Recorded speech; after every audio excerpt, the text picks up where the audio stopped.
They said trust is the foundation of love, but trust is what destroyed me.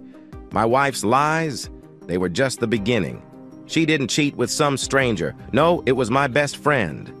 Every night I worked late, they were together, mocking everything I stood for. Do you know what betrayal feels like? Like a knife, slowly twisted in your gut. But I didn't just stand there, broken. No, I planned something. Something so dark, so cruel, they'll never see it coming. This isn't about forgiveness. This is about revenge.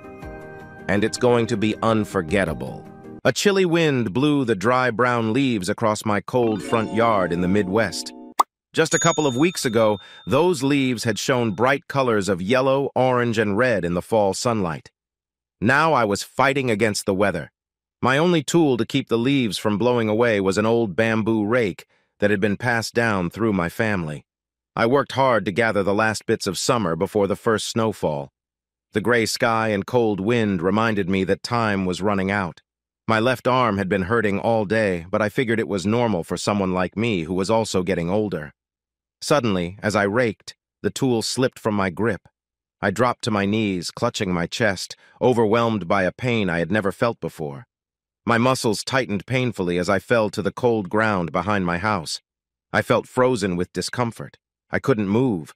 I could hear the leaves rustling beneath me as I rolled back and forth, trying to find a way to get up. I needed to regain control. I was alone, out of sight from the street and my neighbors. I had to get back to the house. Then the pain hit again. I curled up, feeling a wave of intense discomfort wash over me. I lay there, struggling to breathe. My heart was racing in my chest when I heard a voice far away. "I love you," it said softly, like a gentle breeze. There was something familiar about it. It felt almost like a dream, yet so real. No, not a dream, a memory. I heard it again. "I love you with all my heart." This time I recognized it. It was a voice I hadn't heard in over 50 years, the voice of my high school sweetheart, the first love of my life. "Tanya," I said in a shaky voice. It was all I could say, but it took me back to a warm summer night in my hometown. We lay under the stars, feeling the warmth of each other and our hearts racing, both filled with the joy of being together for the first time. Tanya turned toward me and gently touched my cheek. "I love you," she said. "I love you with all my heart." I still remember how it all began. Back then, it seemed like the most unlikely romance. I wasn't exactly a ladies' man. In elementary school, I had red hair, freckles, and wore glasses. The girls in my class often made fun of me, but I changed a lot by high school. My hair got darker, the freckles faded, but I still wore glasses and felt a bit shy, even with the small popularity I had as the school photographer. Tanya Dickens was a cheerleader and one of the most popular girls in school.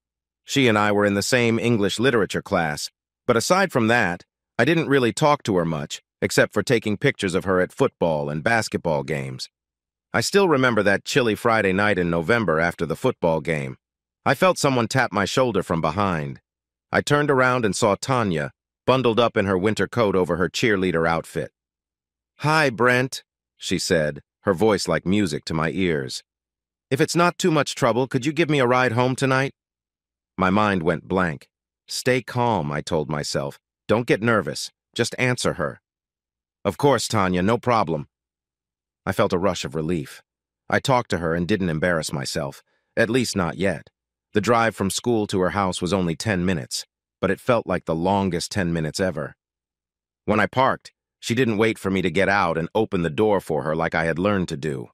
Instead, she opened the door right away, gave me a smile that could brighten anyone's day, and simply said thank you. Then she walked inside, leaving me sitting there, feeling a little foolish. As I drove away, I thought that even if I lived to be 100, I would never forget this night, the night Tanya Dickens rode in my car. I had no idea then that there would be many more nights to cherish. The next week felt like any other week at school, until Friday in English Lit. I was already sitting in my seat when I felt someone tap my shoulder. I looked up again at Tanya's cheerful face. "Are you taking pictures at the game tonight, Brent?" "Of course I'll be there," I said, trying not to get too anxious. "Could you give me a ride home again?" she asked. I could hardly believe it. 2 weeks in a row? Absolutely, I said quickly, wondering if I sounded too eager. Great, she replied with excitement. I'll see you tonight then. That night, all I could think about was driving Tanya home again. What if she wanted to chat? What would we talk about? I was so nervous that I almost forgot to take pictures. I didn't have a single good photo for the school newspaper until late in the fourth quarter. Luckily, I was in the right spot when I captured a fantastic shot of the winning touchdown. Nice shot, kid, I heard from my left. I looked over and recognized the man speaking. He was the head photographer for the biggest newspaper in the state. They sometimes covered high school sports in our area. Thanks, I said. It was just a lucky shot. In this game, kid, there's no such thing as luck. Sports photography needs a sharp eye and quick timing. You just showed both. Are you a senior? He asked. Yes, sir. The tall man came closer, pulled out his wallet, and took out a business card. He held it out to me. You've got talent, kid. If you're interested in learning about the newspaper after graduation, give me a call. He smiled and walked toward the parking lot. What a night this was turning out to be, I thought. Just then, Tanya came running up and grabbed my arm. She was so excited about our big win. Hey, she said, still holding on to me. A bunch of kids are going to the restaurant in town. Do you think we could join them, or do you need to go home right away? Everything was happening so fast. Whose life was I really living? It didn't feel like my own. Just last week, Tanya was in my car, and now she was talking about a date? Well, maybe not exactly a date, but it sure felt like it. Sure, Tanya. Just then, a couple more popular kids from school came over. So, are you two going to meet us there? Asked Judy, another cheerleader. Yeah, Brent and I are on our way now, Tanya answered. When we arrived at the restaurant, they joined several tables together for us. I sat next to Tanya and found myself chatting with some of the cool kids, almost feeling like I fit in. Our food had just arrived when two more classmates walked in, Pete and Daryl, the stars of the game that night. Pete was the quarterback who led the team to victory, and Daryl was the tight end who made the amazing catch. Hey, Brent, Daryl called out as if we were friends. Did you catch that moment when I caught the pass? I was surprised he even knew my name. Yes, I got it, I replied. I took the shot right as you reached for the ball. Great, he said happily. I'll probably be in the paper. I didn't think the night could get any better until we were back at Tanya's driveway. This time, I was prepared. Hold on a second, I said, as I stepped out of the car and walked to the passenger side. She smiled and got out as I opened the door for her. In that moment, it felt like everything was perfect. Thanks, she said. I really enjoyed tonight. Then she stood on her tiptoes and gave me a quick kiss on the cheek. I hardly remember the drive home after that. The next weekend was even more exciting. Our team won again, securing their place in the sectionals. Tanya was so thrilled that she hugged me and jumped around, giving me quick pecks on the cheek. Having Tanya so close made me feel a bit shy but happy. I felt really embarrassed when I noticed my body reacting unexpectedly. A few times, Tanya's cheerful outfit brushed against me, and I didn't know how to handle it. I felt my face getting warm, and I heard Tanya laugh a couple of times. I wasn't sure if she knew how I felt, or if she was just happy about the game. Either way, I decided not to bring it up. Later that night, more kids came to the restaurant to celebrate the win. In addition to discussing the game, everyone was excited about my photo of last week's winning play. I felt like I was in a different world when some kids came up to me, praising my photography skills. Then, on Tuesday, my old friend Jim from grade school came over while I was getting books from my locker. I could tell from his face that he wanted to talk about something important. Hey, Jim, what's going on? I asked. He looked at me for a moment before he spoke. Are you really seeing Tanya Dickens? He asked, his voice showing he couldn't believe what he was asking. Where did you hear that? I replied. It was nice to be complimented, but my first thought was worry. I hoped Tanya wouldn't hear this and get upset. It was fine to drive her home and hang out with friends after games, but if she heard someone say dating, she might think I started the rumor and be really mad. It's all over school, Jim said, still looking confused. Is it true? Are you really going out with Tanya? No, Jim, that's not true. Her house is along my route home, so I've been giving her a ride after the games, that's all. You don't really think she'd go out with me, do you? I saw the look on Jim's face. He seemed happy. I'm not sure why. Maybe he thought we wouldn't be friends if I was actually dating Tanya. I didn't know. We both had to get to our classes, so after a few laughs, he headed one way and I went the other, wondering if Tanya had heard the talk and if she would still want to talk to me. A couple of days later, I felt good when Tanya stopped to say hi to me in the hall. Either she hadn't heard the talk or she just didn't care, I thought. That Friday night felt ordinary. Football season was coming to an end, and it looked like we had a good chance at making it far in the playoffs. As was becoming usual, Tanya and I met some of the kids at a restaurant after the game to chat about our team's win. I had felt nervous all evening. I knew Tanya would eventually hear the rumor about us dating, and I didn't want her to think I was the one who started it. So as we pulled into her driveway, I decided to take a chance. "Tanya," I said, feeling uneasy, "I heard there's a rumor at school about us dating, and I just wanted to say that I didn't start it, that's all." I saw her smile fade, and I worried that I had messed things up. It seemed she hadn't even heard the rumor until I mentioned it. "Are you ashamed of dating me?" she asked. This confused me even more. I didn't have a sister and had no experience with girls. I couldn't tell if she was joking or being serious. My dad had always said, "Sincerity is what women rely on when nothing else works." I didn't know how to respond. Then, without really thinking, the words just came out.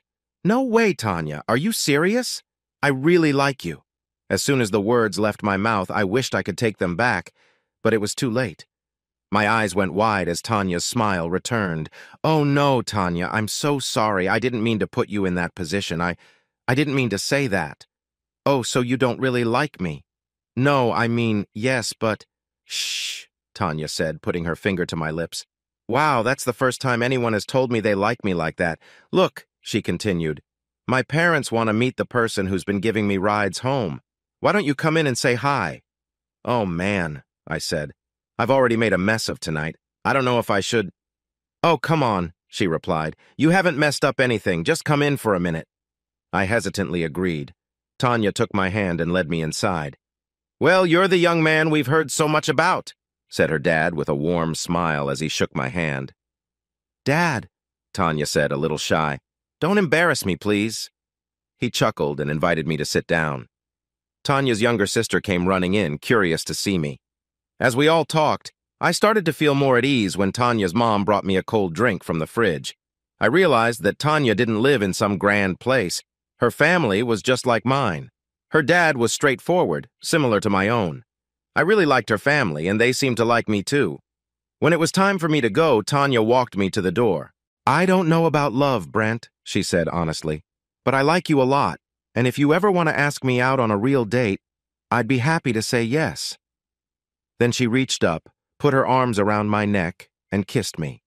It was the first time I had ever been kissed. I remember thinking at that moment, if something were to happen to me right now, I would have no regrets. I had just shared a special moment with Tanya Dickens, and I felt on top of the world. Wow, wow, wow, was all that went through my mind as I drove home. What should I do next? I had never been on a real date before, and I had never had a girlfriend. What am I going to do? I really need to talk to someone and get some advice, but who? I can't talk to my parents, especially about girls. That feels too awkward. Denny? Of course, my cousin Denny. He was 9 years older than me and already married. Denny and I were more like brothers than just cousins. His wife, Cindy, was very lovely, too. Not as lovely as Tanya, of course, but still very nice. Tomorrow was Saturday, and Denny was free, so I could go visit him and chat. On Saturday morning during breakfast, all I could think about was Tanya and the conversation I wanted to have with my cousin.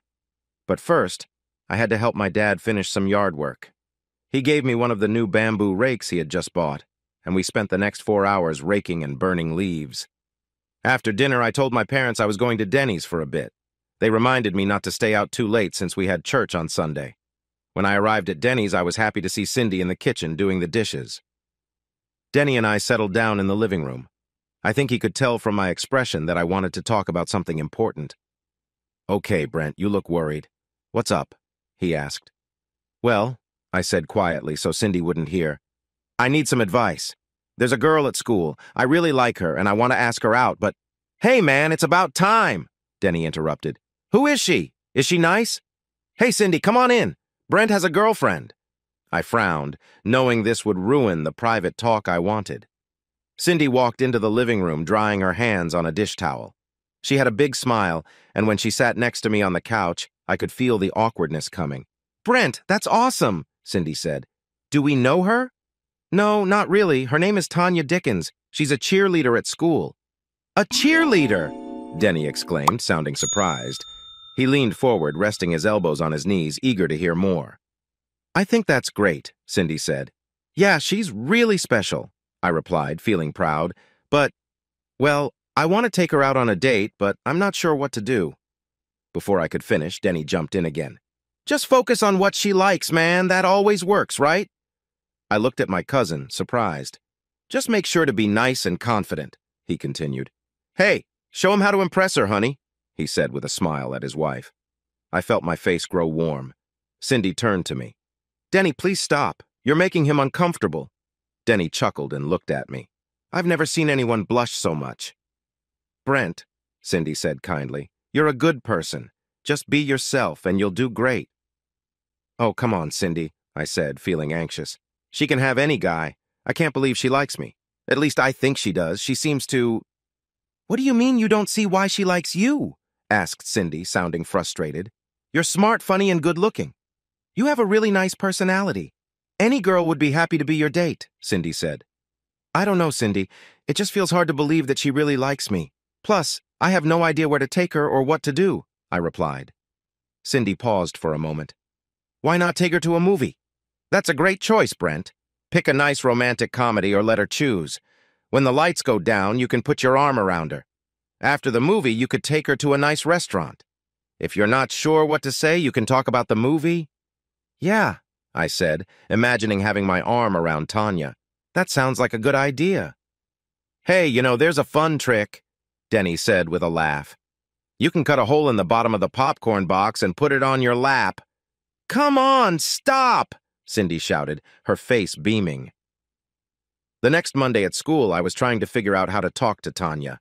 I had the movie section from the Sunday newspaper with me. I stood by my locker, hoping for a chance to speak to her alone when someone nudged me with their hip. I turned to see who it was. "So," Tanya said with a big grin, "have you thought more about what we discussed?" For the first time since I gave Tanya that ride home, I began to think she might really like me. Why?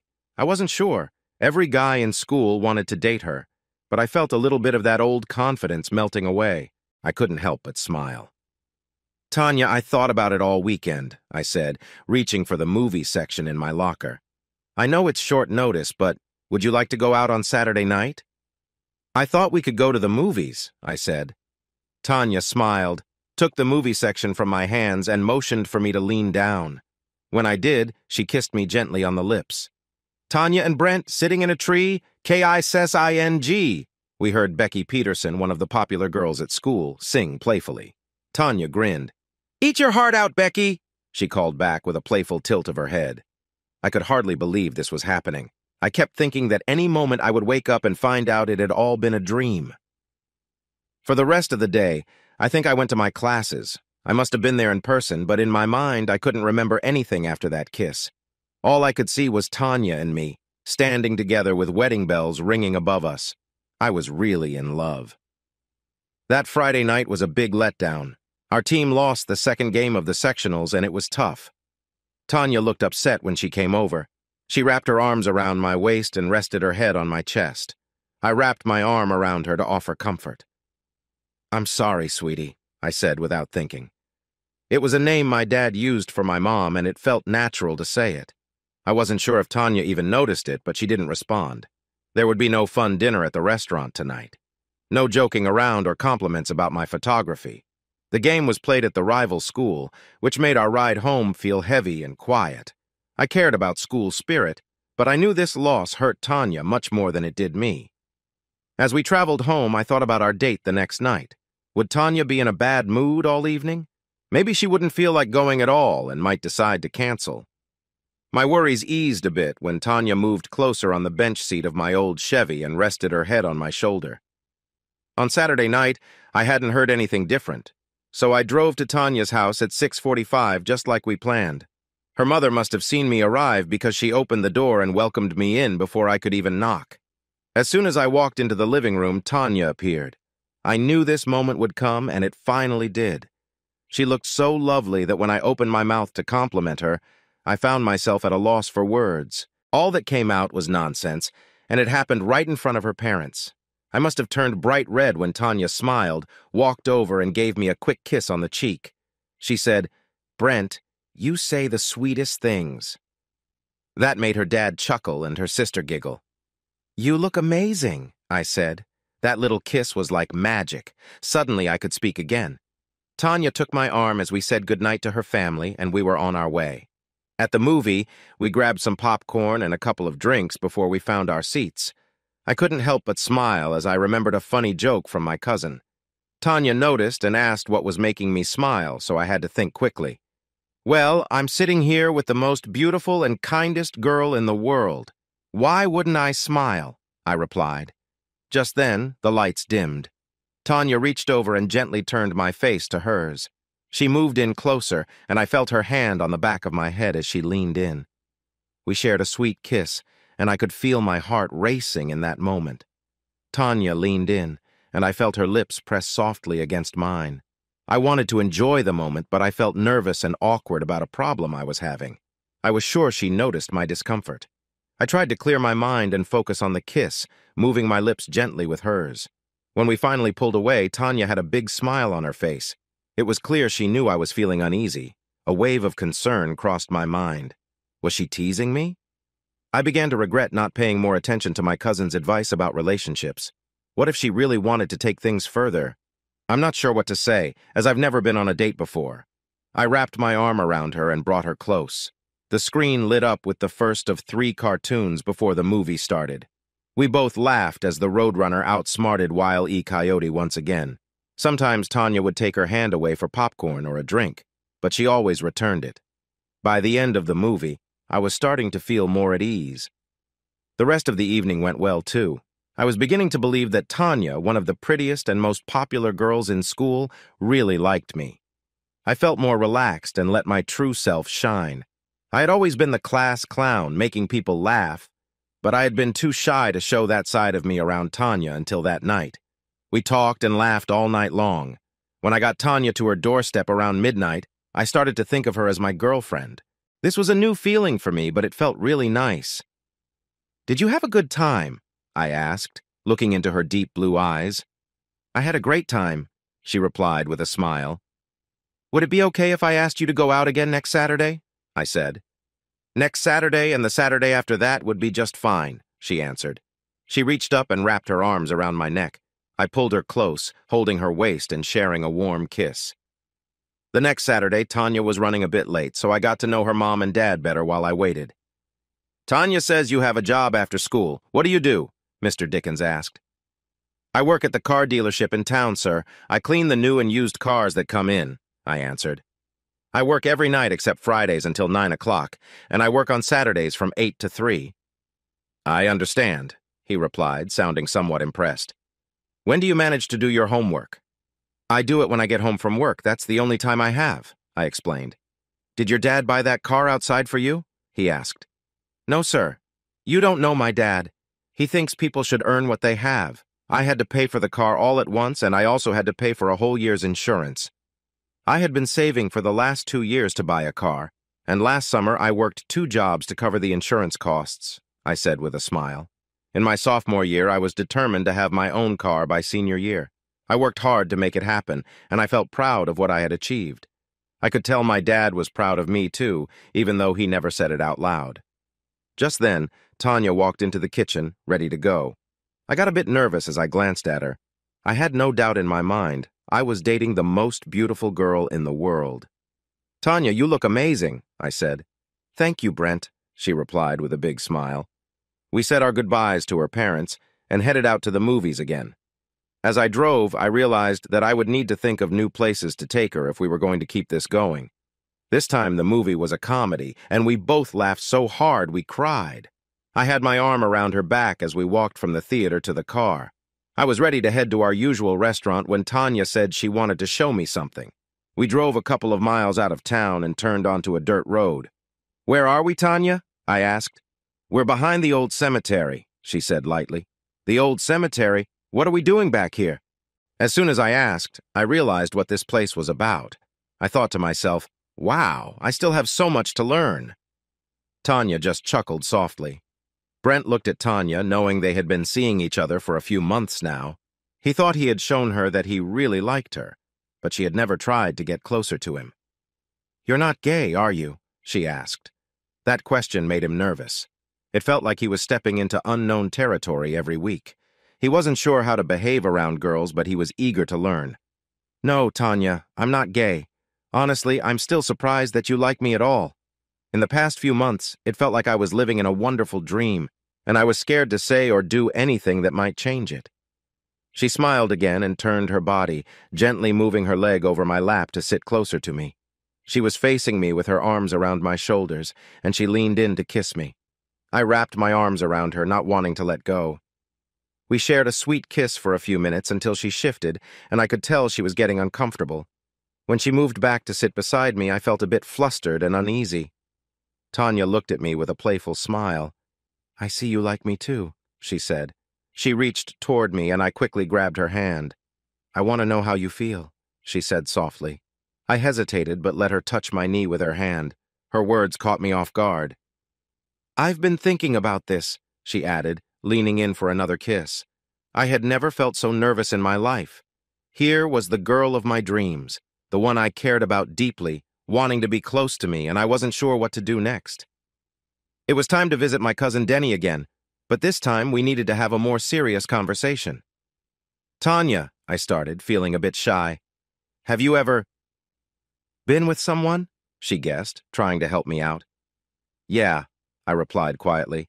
"No, I haven't, and I'm pretty sure," she said with a smile, "that you haven't either." I let out a small, nervous laugh. "What gave it away?" she laughed. "Tanya, just so I don't embarrass myself any more than I already have tonight, are you really saying you would like to share a special moment with me?"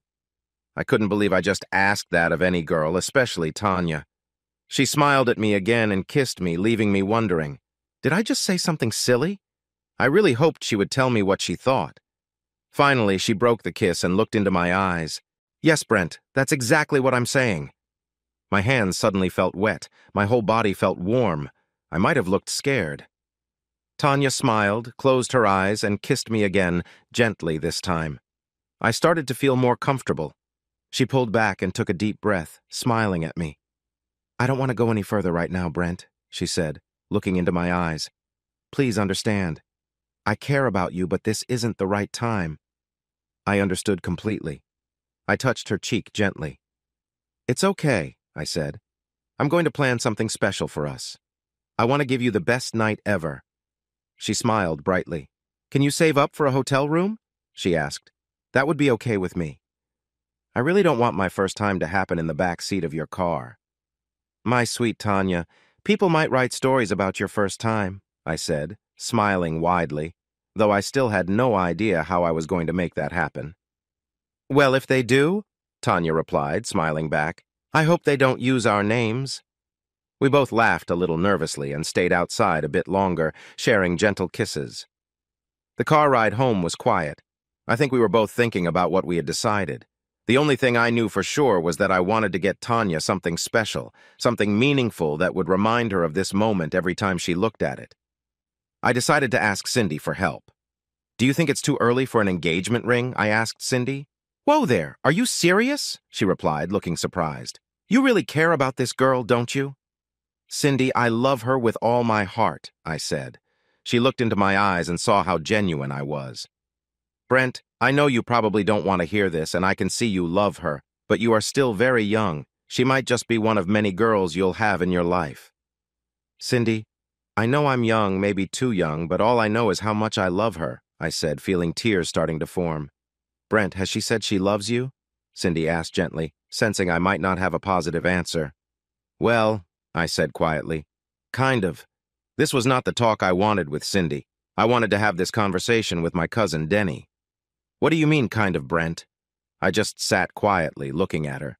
I really didn't want to discuss this with Cindy, but she was sharp.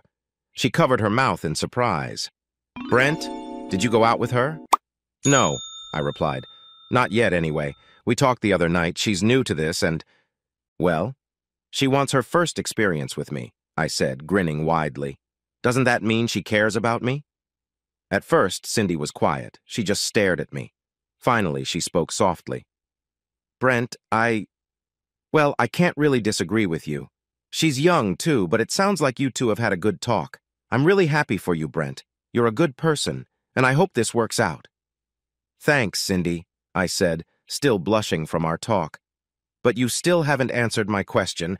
What kind of gift can I get her to mark this special moment? We brainstormed several ideas, focusing on what she might like and what I could afford. We were narrowing it down when Denny walked in. Hi, Brent, he said cheerfully. How's it going? Oh, by the way, how are things with the cheerleader? I glanced at Cindy and she understood. You boys have some things to discuss, she said with a smile. I'm going to start dinner. Brent, do you want to stay for dinner? Oh, no thanks, Cindy. I need to head home soon. Denny was about to turn on the TV when I asked if I could talk to him first. He sat down in his chair across from the couch and invited me to start. Den, promise you'll take this seriously, I said, trying to hide my nerves. Yeah, okay, he replied. What's this about? You look like you've got something on your mind. Well, remember a couple weeks ago when you joked about something private? I lowered my voice. Denny's jaw dropped. Well, I'm ready to talk about that now, I said with a big grin. Tanya and I have been having conversations. She hasn't had her first experience yet, and I want it to be special for her. I want it to be something she will remember. Oh, she's new to this, but you're not? Denny asked, not letting me off the hook so easily. I looked down and felt shy. No, I admitted, not feeling proud about it. I haven't had that experience either. Hey, don't feel bad about that. It shows you are responsible. Plus, the fact that you both can talk about it openly instead of just rushing into things shows maturity. Seriously, Brent, I'm proud of you. Really? Thanks, Denny. I thought you might tease me. Not about something like this. It's a big deal. Honestly, I'm glad you came to me. Who else could I talk to? I replied with a smile. My dad?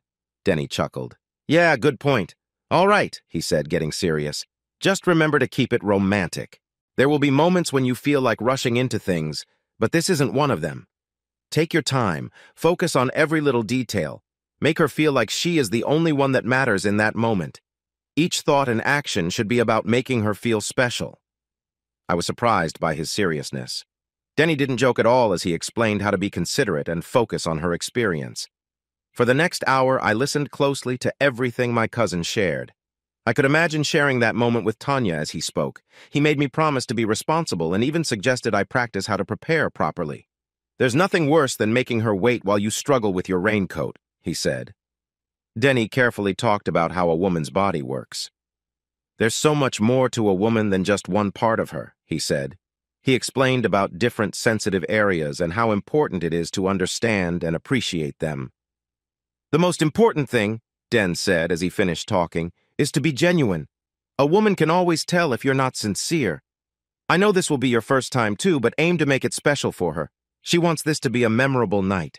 If you do that for her, it will also be memorable for you. As I drove home that night, I reflected on everything my cousin shared with me. I might have been a beginner, but I felt sure that I understood enough not to embarrass myself. I knew I could show my love for Tanya in a meaningful way. Now, I needed to think about the perfect place. It had to be more special than a simple motel room. I was going to share a beautiful moment with the woman I dreamed about. It needed to be somewhere amazing. For the next few days and nights, all I could think about was my time with Tanya. I had a big smile on my face, and everyone, teachers, my parents, friends, except Tanya and my cousin, wondered what was happening with me, what was going on in my mind. Winter had ended, and spring was here with warm breezes, almost like summer. With spring in the Midwest, road construction was everywhere. One night after work, I took a back road home. As I drove to the edge of town, I passed the county fairgrounds. Wow, I thought. Wouldn't it be something to have a special moment with Tanya there? It was a vast stretch of lovely hills lined with trees, featuring a small, charming lake.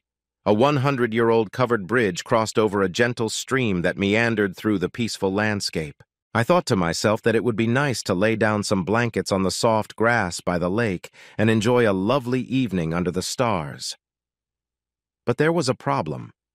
The whole area was surrounded by a tall fence that was locked every night after dark. I could try to make a hole in the fence, but that wouldn't be very romantic. And I didn't think Tanya would like that idea. Plus, someone might notice and come check it out. No, that wouldn't work. I needed to come up with another plan. Or did I? As I drove home, I began to think more about the fairgrounds. The next morning, I left for school a bit earlier than usual. I took the back road so I could pass by the entrance to the fairgrounds. There were two big gates about 30 feet apart for vehicles. Next to each were smaller gates just for people. All the gates had a heavy chain wrapped around them, locked with a big padlock. At lunchtime, when the gates were open, I ran by again. Just as I thought, it was the perfect place, and I started to form my plan. The calendar in our kitchen showed the moon stages. Everything needed to be just right. In just 10 days, the moon would be full. That would be the night. So far, my plan was lining up perfectly, as if I had help from above. That weekend, I visited 3 hardware stores until I found exactly what I needed. Now all I needed was a little luck. I hoped it wouldn't rain and that the warm, summer-like nights would last for another week. I chose a gift for Tanya but needed to borrow $50 from my dad. I promised to repay him $10 each week. I might look for extra hours at work to cover the rest, and I was fine with that.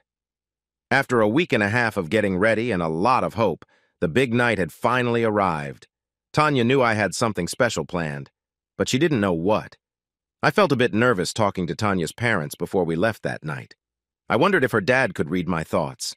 I hoped he couldn't see the surprise I had saved in my pocket. Her parents and little sister, Jackie, told her to have a great evening as we stepped out. It was like they knew something. Without my own parents knowing, I had taken some money from my savings. I wanted to take her out for a nice dinner, something more fancy and special than Charlie's, the place we usually went to. We drove to a restaurant my cousin had recommended. It was a bit expensive, but the romantic vibe made it worth it. I could see that Tanya was impressed as soon as we walked in. The host greeted us and showed us to our table with menus. "Oh, Brent," Tanya whispered so I wouldn't feel bad. "This place is too much. Look at these prices. Let's just go to Charlie's. I'm fine with that." "Tanya, this is your night," I replied. "Don't think about the prices. I want you to pick anything you like." She smiled so brightly. I watched her and thought to myself, she has no idea how special this evening will be. If everything goes well, she will remember this night forever. As my cousin promised, the restaurant was perfect. The food was great, and the atmosphere was just what I wanted for the rest of the evening. I took my time driving back to town, making sure the fairgrounds were clear. There wasn't a good spot to park near the entrance after dark, so we ended up parking about 4 blocks away. Tanya looked at me as I opened the car door. "What are you doing? Where are we going?" she asked. "Why are we parking here?" "It's part of a small surprise I have for you, dear," I replied with a wide smile. I walked over and opened the door for her, then went to the trunk and lifted it open. Inside, I found 2 thick blankets. I tucked them under my arm and took Tanya's hand. "Come on, we have to walk a few blocks," I said. Tanya looked at me with confusion but took my hand and started walking with me. When we reached the gate and noticed it was locked, Tanya gave me a puzzled look. "Brent, what are you doing? You know we can't get in here after dark." "Hold these for a second," I said, handing her the blankets. With a big smile, I pulled out a special key from my pocket. I inserted it into the lock, and the gate opened. Tanya stared at me in shock. "Where did you get a key to the fairgrounds?" I stayed quiet and enjoyed my mysterious moment as we stepped inside. I quickly locked the gate behind us and took the blankets back from her. I wished I had a camera to capture her surprised expression. Ah, yes, I thought to myself, a trick worthy of a magician. Well, not quite. When I returned that day at lunch, I saw that they had left the padlocks unlocked and hanging from the chain after opening them in the morning. All I needed to do was find a matching lock and swap them before I picked up Tanya. They would use my lock to close up that night, the one for which I had the key. Before we headed home that evening, I just had to remember to switch the locks back. Tanya placed her arm around my waist, and I did the same as we walked along the path leading through the covered bridge and down to the lake. I found the perfect spot and set out both blankets, one on top of the other. The night felt soft and cozy, like being on a fluffy bed. We lay next to each other, gazing at the bright moon shining down from the sky. "I can't believe how you did this, Brent. Tonight has been amazing," she said, sounding dreamy. I was happy to have her close. I put my arm around her shoulder to pull her nearer. My hand reached into my pocket to show her a special surprise. "Look," I said, pointing up.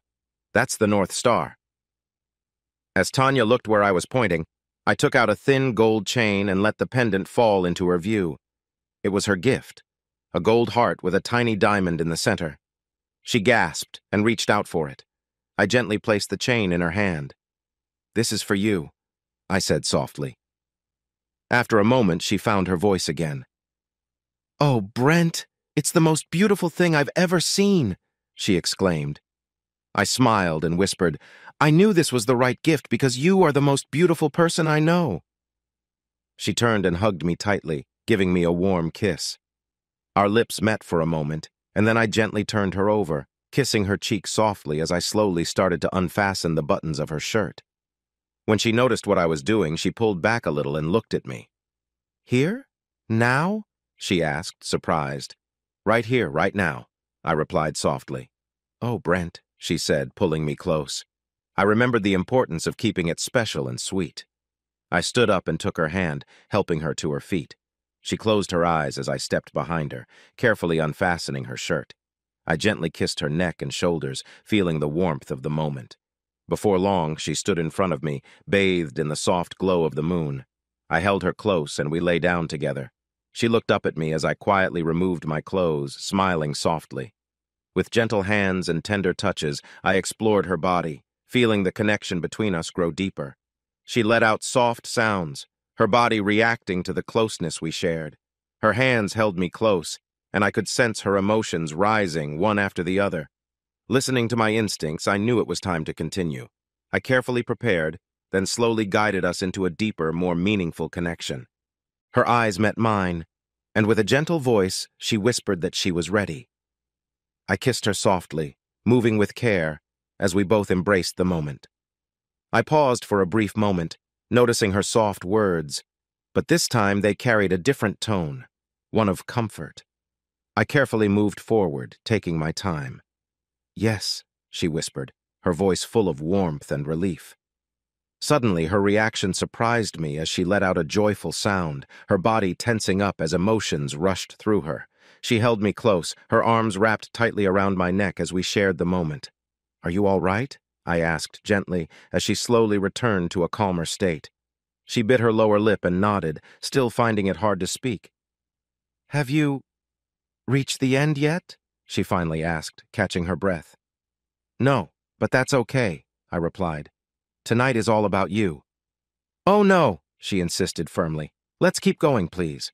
We need to share this experience together." I smiled as I gently continued. Tanya kept her eyes open this time, looking up at the starry sky while we moved together. It didn't take long for either of us to feel the excitement building. I could feel everything tightening, and I knew something special was about to happen. At that moment, I sensed Tanya's response, realizing she felt it too. It felt like our feelings burst forth in harmony. We lay together, gazing at the stars, our bodies close. "I love you," Tanya whispered softly. "I love you with all my heart." In that moment, I knew I had created a beautiful and unforgettable night for her. "I love you too, Tanya, probably more than you will ever know," I said with pride. After that night, we cherished every moment we had together. We always made time to be with each other. By graduation, everyone at school thought we were meant to get married, and I did too. I remember the summer after graduation as the best summer ever. I had gotten a job with the newspaper and was looking for a place where Tanya and I could always be together. But as the summer went on, my happiness began to turn into worry. In the fall, I would start taking evening classes at a community college, while Tanya would be attending college far away. We would be apart for months, and I couldn't imagine my life without her. The night before she left, we both cried and promised to love each other always. 5 months later, I got a letter from Brent. She told me she had found a nice guy and asked me to be happy for her. "You will always have a special place in my heart," she wrote. She also wished for me to find someone special one day. A sudden wave of pain pulled me from my thoughts and brought me back to reality. I tried to lift my head. I needed to know where I was, but all I could see was the darkening sky above. I struggled to gain my strength. I had to get to the house to seek help. I fought to stay awake, but I was having a hard time breathing and felt dizzy. I do love you. I love you very much. Another voice drifted into my mind. It wasn't Tanya's. It was a voice I knew well. It was Chris, the woman I had spent 10 years with and the mother of my 2 daughters. I remembered when she first said those words to me so long ago. I could picture her clearly in my mind, resting on her elbow and looking at me after a long night together. I tried again to lift my head, but I was still too weak. I could feel my energy fading, and I knew I needed to take a moment to gather myself. As I lay there, I thought back to when Chris first came into my apartment with my good friend George. She was incredibly beautiful, and for the first time since I lost Tanya, I felt a spark of interest. Brent, George, my friendly and cheerful friend, said, "Meet Chris, but in the modeling world, she's called K.A." I stepped forward and gently shook her hand. "Hello, Chris. It's nice to meet you," I said, trying hard to keep my words steady. "Please, have a seat. Can I get you something to drink? I have soft drinks and other options available." "Thank you," she replied. "I'll have a glass of white wine if you have it." "1 glass of white wine coming right up," I replied. "George, would you like your usual drink?" "Yeah," he said, settling into the chair across from Chris. "That sounds good, Brent, thanks." As I headed toward the bar, George began to talk. "Brent here is the best newspaper photographer in the city," he told Chris. "He works at the Times." George liked to exaggerate a lot, but I didn't mind him boosting my confidence in front of Chris. I could tell what he was going to say next when he started to laugh. "You know the difference between his job and mine?" he asked. Chris shook her head. "I photograph the living people. He photographs the ones who aren't alive anymore." This was George's ongoing joke since he had accompanied me to a scene once. A local troublemaker had ended up in a difficult situation and was found in a restaurant. I took a few photos before the scene was cleared, which is why George used that line. Meanwhile, George was the lead photographer for one of the largest studios in the city. They were experts at taking pictures for catalogs and did most of the work for companies like Sears, J.C. Penney, and Montgomery Ward, as well as many others who created catalogs.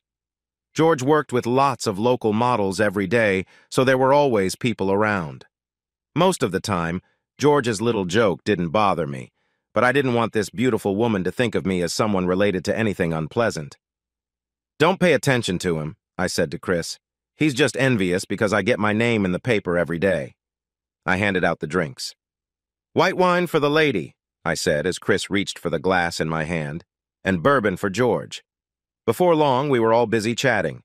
Chris was really easy to talk to and had a smile that could brighten even the darkest night. As the night went on, George asked if I could give Chris a ride home. I started to wonder what George was up to. He hadn't explained why he wanted to meet, and now he wanted me to take this lovely woman to her apartment in the suburbs. At that moment, I didn't care about his reasons. I didn't want to turn down a nice offer. "I don't mind at all," I replied, looking at Chris. "Are you sure?" she asked. "I live in Wheeling, which is a good 45 minutes away." "No problem at all," I said as we all headed for the door. The first few minutes in the car were filled with light conversation until Chris turned her head toward me. "George was right about you," she said. "Right about me? I don't get it. What was he right about?" "You're a really nice guy," she said with a smile. "I haven't met many nice guys lately. My last boyfriend was unfaithful, and when I confronted him, we broke up."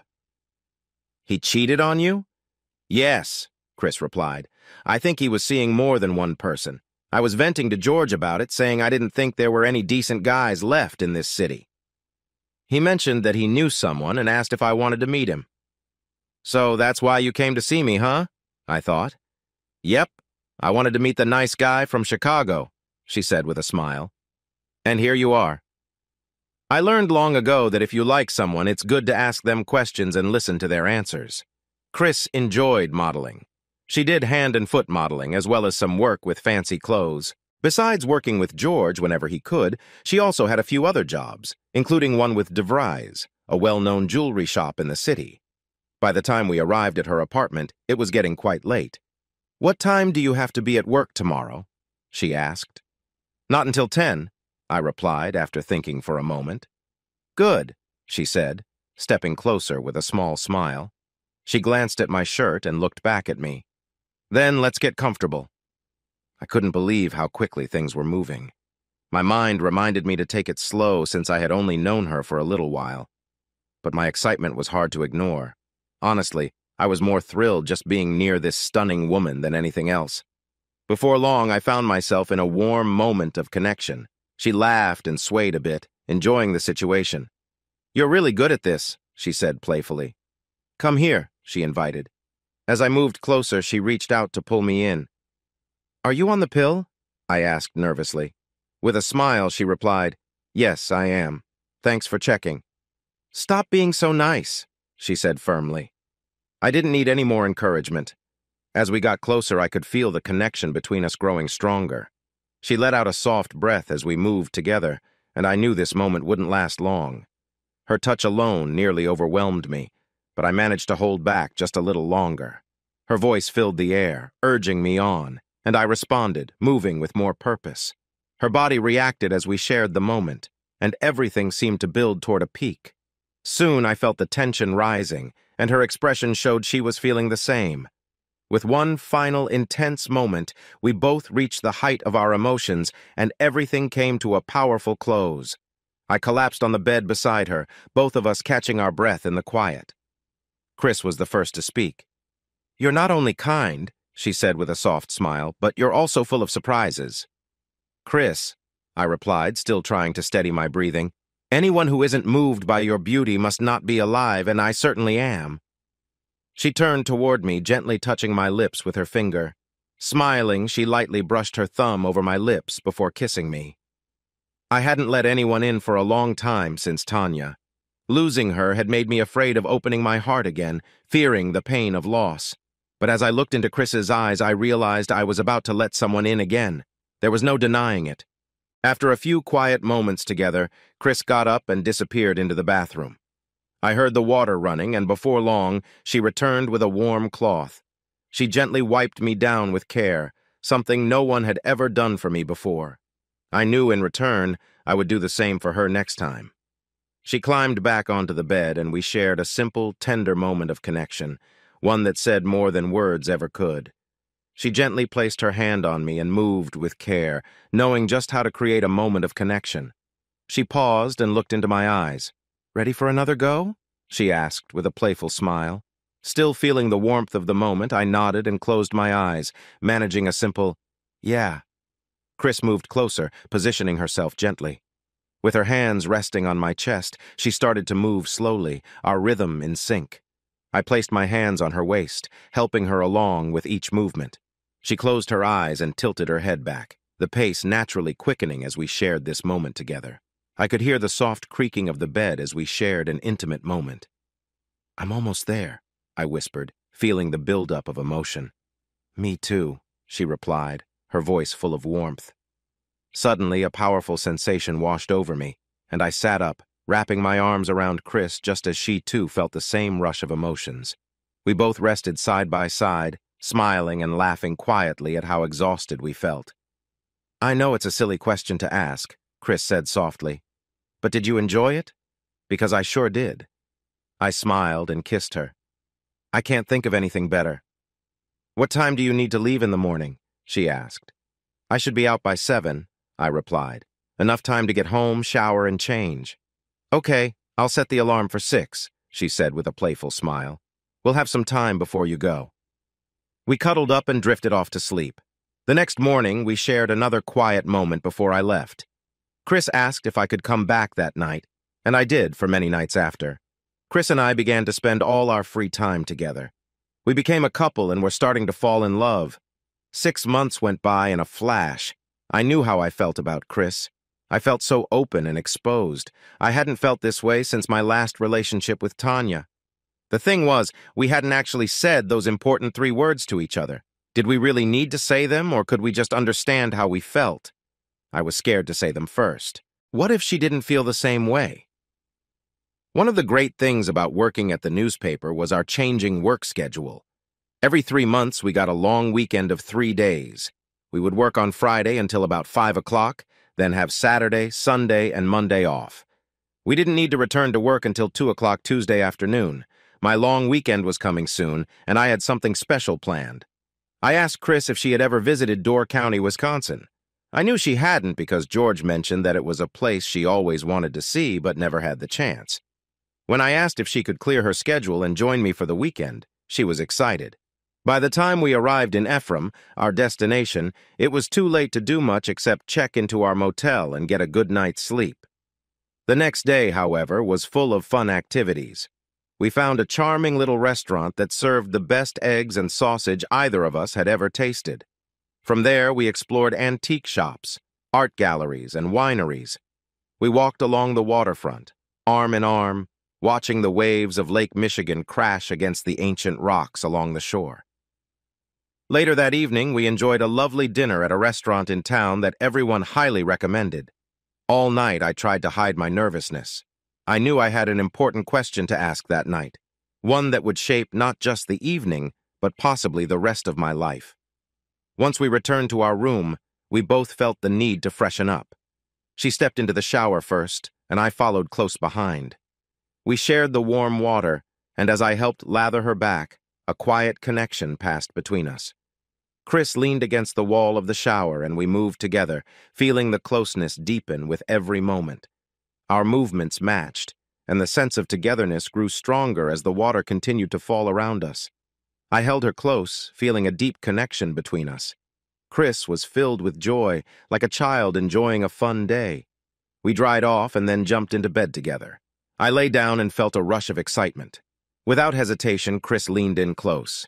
She did everything she could to make me feel good, and it drove me to the edge of happiness. Before long, I was with her again, lost in the moment, both of us feeling overwhelmed with joy. After a little rest, we began again. But this time, I wanted to take it slow and savor every moment.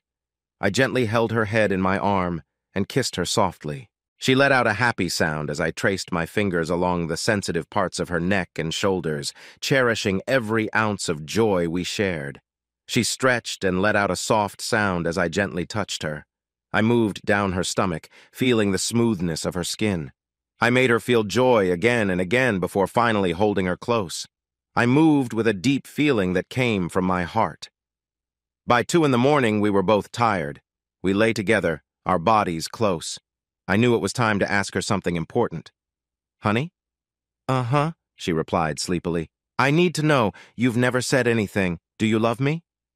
Chris turned to me, resting on her elbow, and looked into my eyes. "Yes, I love you very much." That was all I needed to move forward with my plans. I smiled and kissed her. "I love you too, sweetie, but I think you already knew that." On Sunday morning, we woke up early. Everything around us was so lovely, and we wanted to make the most of the time we had left. Today was going to be a day for pictures. I grabbed my camera and we set off to enjoy a day filled with exciting adventures. Together, we explored old caves, climbed tall mountains, and looked at art made by Native Americans 300 years ago. After a long day, we went back to our motel room to freshen up and put on nicer clothes for a fun evening of eating and dancing. As the night went on, I worried Chris might be too tired for my next idea. However, when I suggested going down to the water to enjoy the view of the full moon, she smiled and agreed. We changed into warm, cozy outfits and strolled to a small bench outside our room. As we sat close together, the gentle waves of Lake Michigan rolled onto the sandy shore nearby. Chris turned to me and with a warm kiss said, "This is really nice. Thank you for this weekend." I smiled. She didn't realize how perfectly things were going for me. "You're very welcome," I replied, returning her kiss. "You know, I was watching TV the other night when a commercial for DeVry's Jewelers came on. I saw a lovely hand like yours with a beautiful ring, and I felt so proud to think, I know the person who wears that ring." Chris smiled as I took her left hand. Then, before she realized what I was doing, I slipped a diamond ring onto her finger. "Those commercials are missing one thing," I said as I got down on one knee. "Chris, I never thought I could feel this way again, but being with you means everything to me, and I want it to last forever. Will you marry me?" For a moment, she just looked at the ring, surprised. The silence felt heavy, and I felt butterflies in my stomach. The sand was damp, and I felt my jeans getting wet. I worried that I had messed things up. Finally, with tears on her cheeks, Chris looked up at me. She gazed at the ring on her finger and then into my concerned eyes. "Yes!" she shouted, wrapping her arms around my neck. "Oh, my love, yes, yes, yes!" She jumped off the bench just as I was standing up and we both tumbled back. I lost my balance and fell into the chilly water with Chris landing softly on top of me. "Are you okay?" Chris asked, giggling a little. I smiled, wrapped my wet arms around her and pulled her in for a sweet kiss. We hugged as the waves of Lake Michigan washed over us. On March 1st of the next year, we got married in a small church in a charming village in Illinois, just north of the city. Our wedding looked like a scene from a beautiful painting, with family and friends celebrating the joy of our special day. After a lovely time in the Virgin Islands, we returned home and began building our life together. Since Chris had a much larger apartment than my small place in the city, I moved in with her and became part of the suburban community. Adjusting to married life was easy. Her friends became my friends, and my friends became hers. Life was wonderful and getting even better. Each year, the Illinois Press Photographers Association holds an awards show and a banquet. Photographers from all over the state enter their best work for judging. I had participated for years but hadn't won much. This year felt different. Perhaps my work was better because I was in love. I ended up winning first place in 3 categories, second place in one, and third in another. I was only 2 points away from being named Photographer of the Year. Even so, winning so many awards that year led to a significant raise at the newspaper.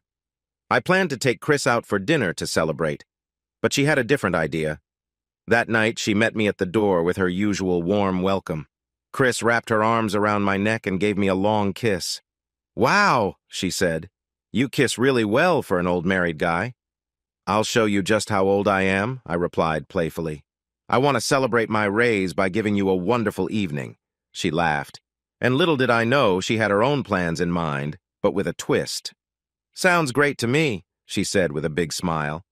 "But before that, I made something special for dinner." "Oh, sweetheart, I thought we could go out tonight. Somewhere nice and romantic." "No need, dear. I have everything ready here," she replied while looking into my eyes. That's when I noticed the soft light from the candles.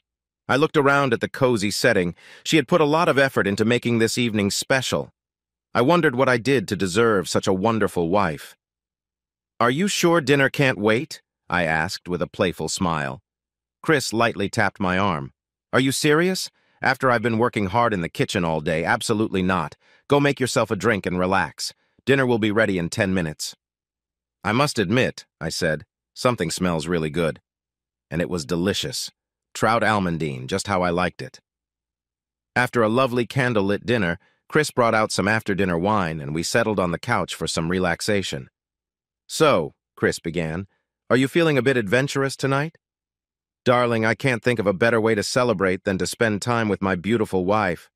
Honestly, I was going to take you out, but that trout was as good as anything at a restaurant. Thank you for the wonderful meal. Now how about we enjoy some time together?" "You sure know how to make a girl feel special," Chris said with a smile. "I'm happy to be close with you, but there's something I need to talk about first."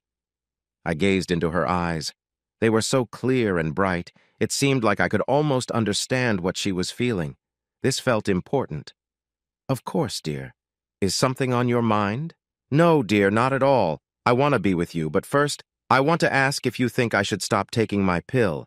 I haven't taken it today, and I'm thinking about stopping for good." I probably looked puzzled. "Dear, I want to have a child. I want to start a family." "What do you think?" There was no way to hide my happiness. My eyes filled with tears of joy. I almost spilled her wine as I hugged her and showered her with kisses. "I love you so much," I said. "No one has ever loved someone like I love you." She kissed me back with the same warmth. "I love you too, my dear. Shall we lie down and think about starting a family?" I picked her up, something I hadn't done since our honeymoon, and carried her to the bedroom.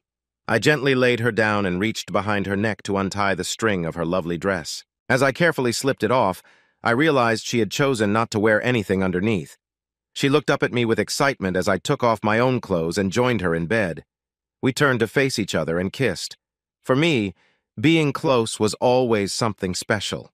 It was the deepest way to show my love. It was a special moment shared between two people committed to one another. It represented my promise to love and cherish her forever. That night, my heart felt so proud and full. I already felt like a father as I hoped for our future together. Almost 3 months passed before Chris visited the doctor. Before cell phones, if you wanted to reach someone on the go, like a newspaper photographer, you used a beeper. When mine went off and I saw our doctor's number, I quickly pulled over and used a payphone to call. The receptionist answered. Then I heard her call for Chris and tell her I was on the line. "Honey," Chris said with excitement, "you're going to be a father." My heart raced with joy. I was so surprised I could hardly speak. I just stood there with the phone to my ear. "Hi, are you there? Did you hear me? You're going to be a daddy."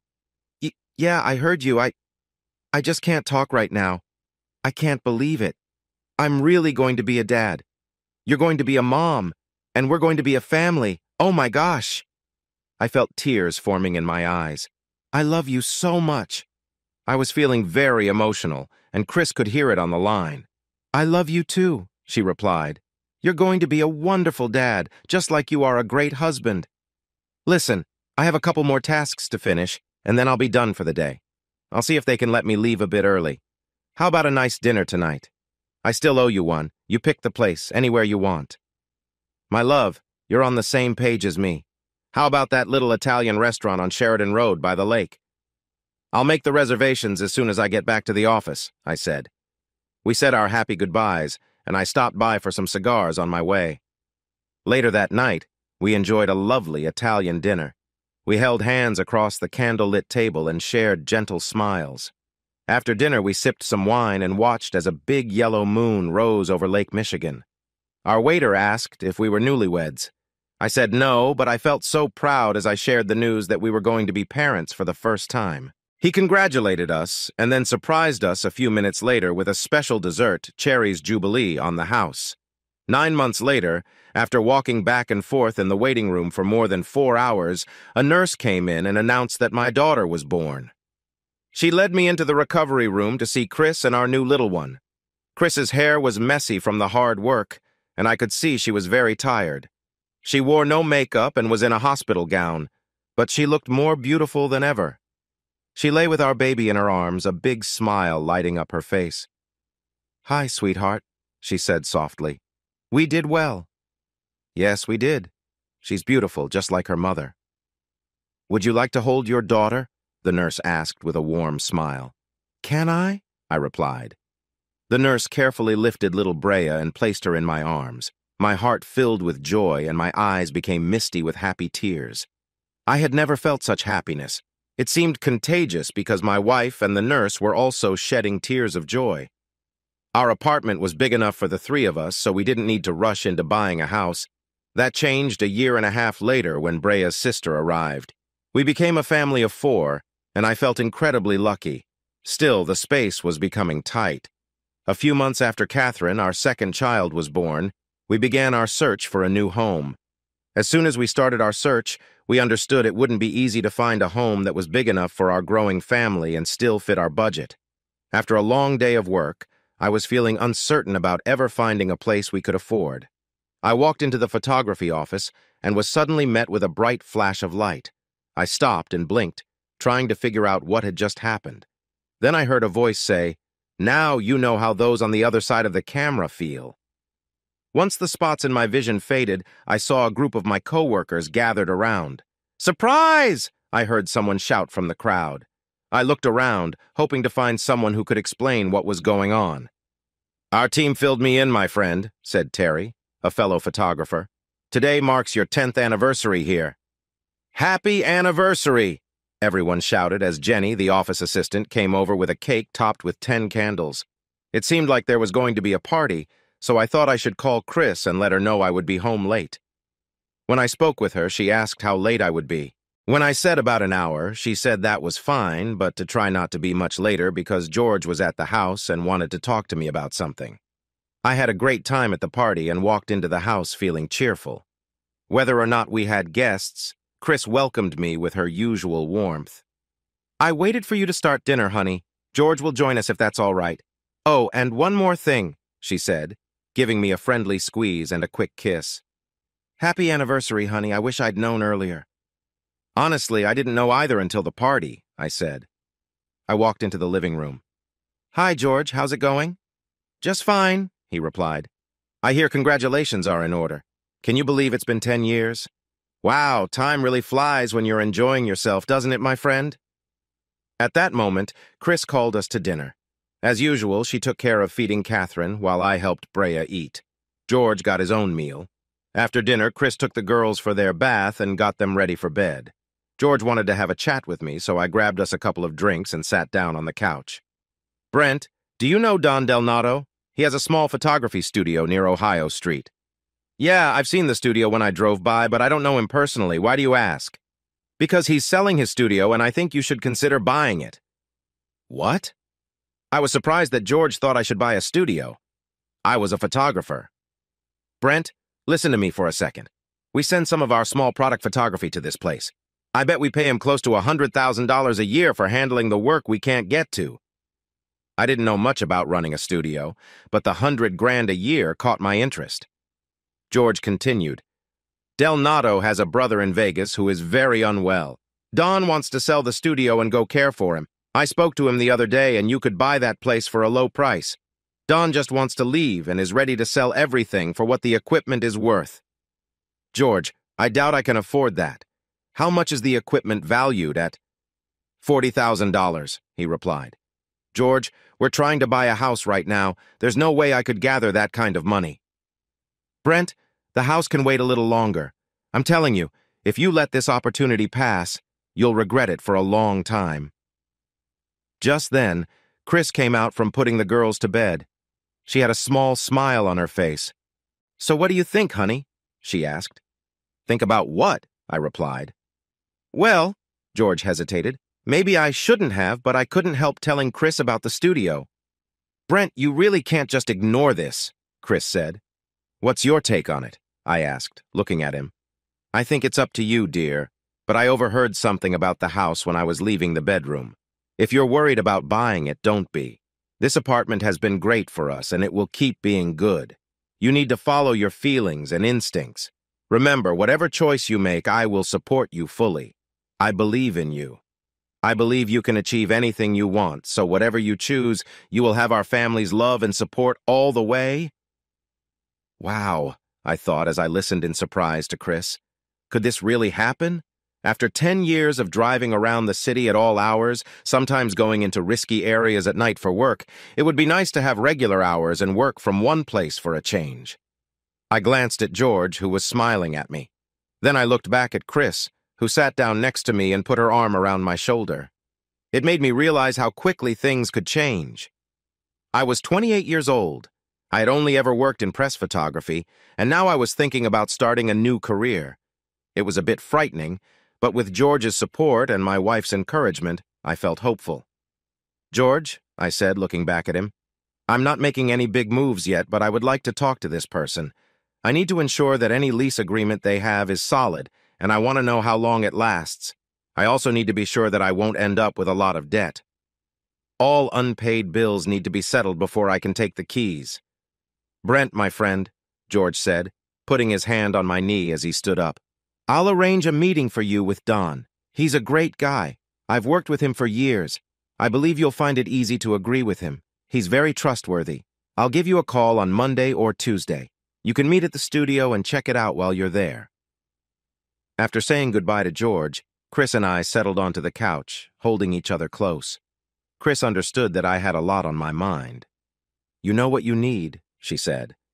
"I know what I'd like to do," I replied with a smile. I didn't have to explain further. Chris understood my thoughts. "First," she said, "you need to relax in a nice warm bath. I'll be here to help you unwind.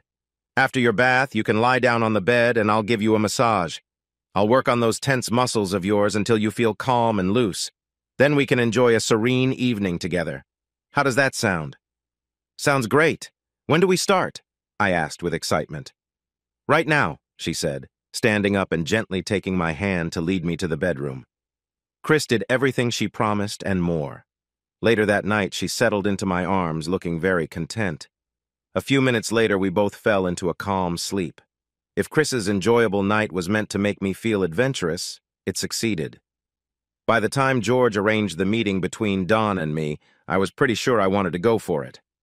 As long as there were no surprises and everything seemed fine, and as long as I could get a business loan, Del Notto's photo studio would soon have a new sign out front. And so, Brent's Commercial Photography came to be.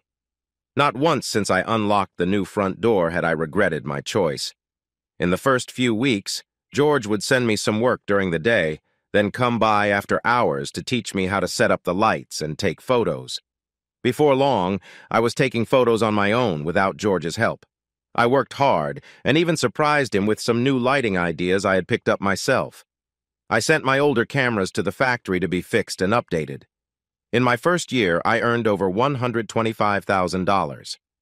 By the end of my second year, I was making $200,000, and by the end of my third year, I had reached over $250,000.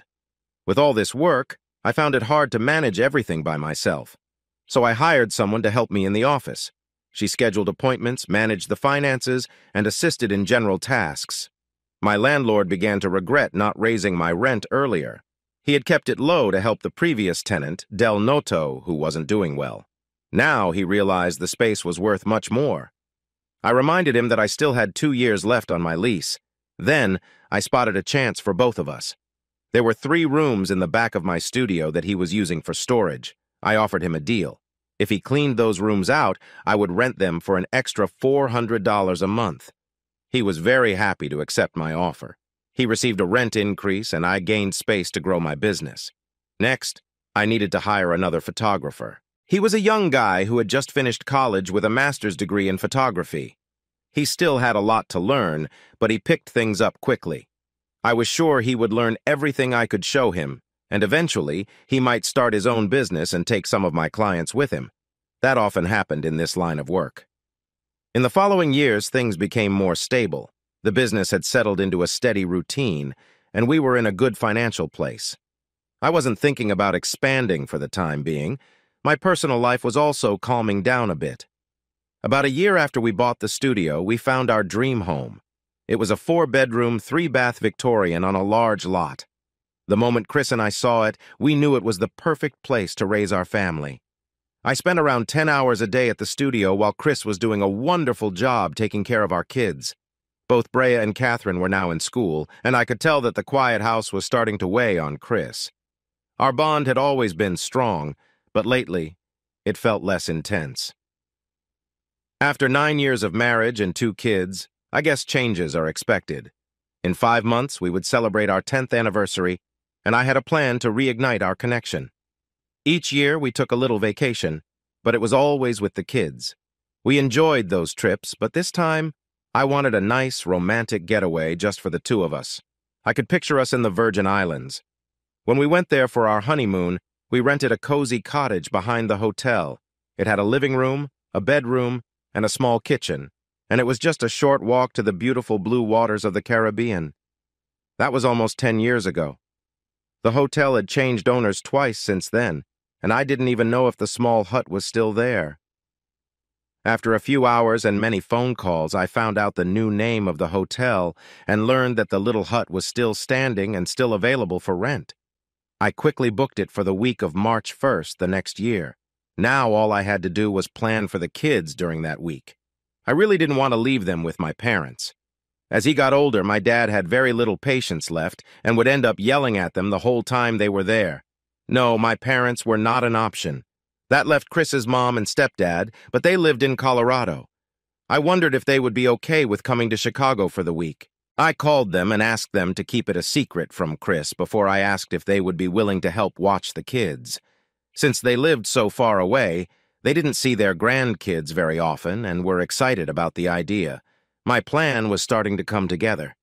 I wanted to surprise Chris with a second honeymoon, so I was really nervous for the next few months, hoping her parents wouldn't accidentally let it slip, especially around Christmas. They came to visit us for 3 days, but thankfully never mentioned a word about my surprise. I was hoping the holidays would lift Chris's mood, but as soon as they were over, she went back to feeling down. Our relationship was struggling, and I couldn't wait for March to come. On February 27th, I set my plan in motion. I had arranged for a limo to pick up Chris's parents at O'Hare Airport and bring them straight to our house. A little after 7 in the evening, our doorbell rang. Chris's expression was amazing when she saw her mom and stepdad standing on our porch with bags. "Hi, sweetie," said Greg, the man Chris had called Dad since she was little. "We were nearby and thought we'd come for a visit." Chris jumped with joy and hugged them both tightly. "Oh my gosh," I said. "Shouldn't we invite them inside?" "Yes, of course," she replied. "I'm just so surprised to see you. Please come in."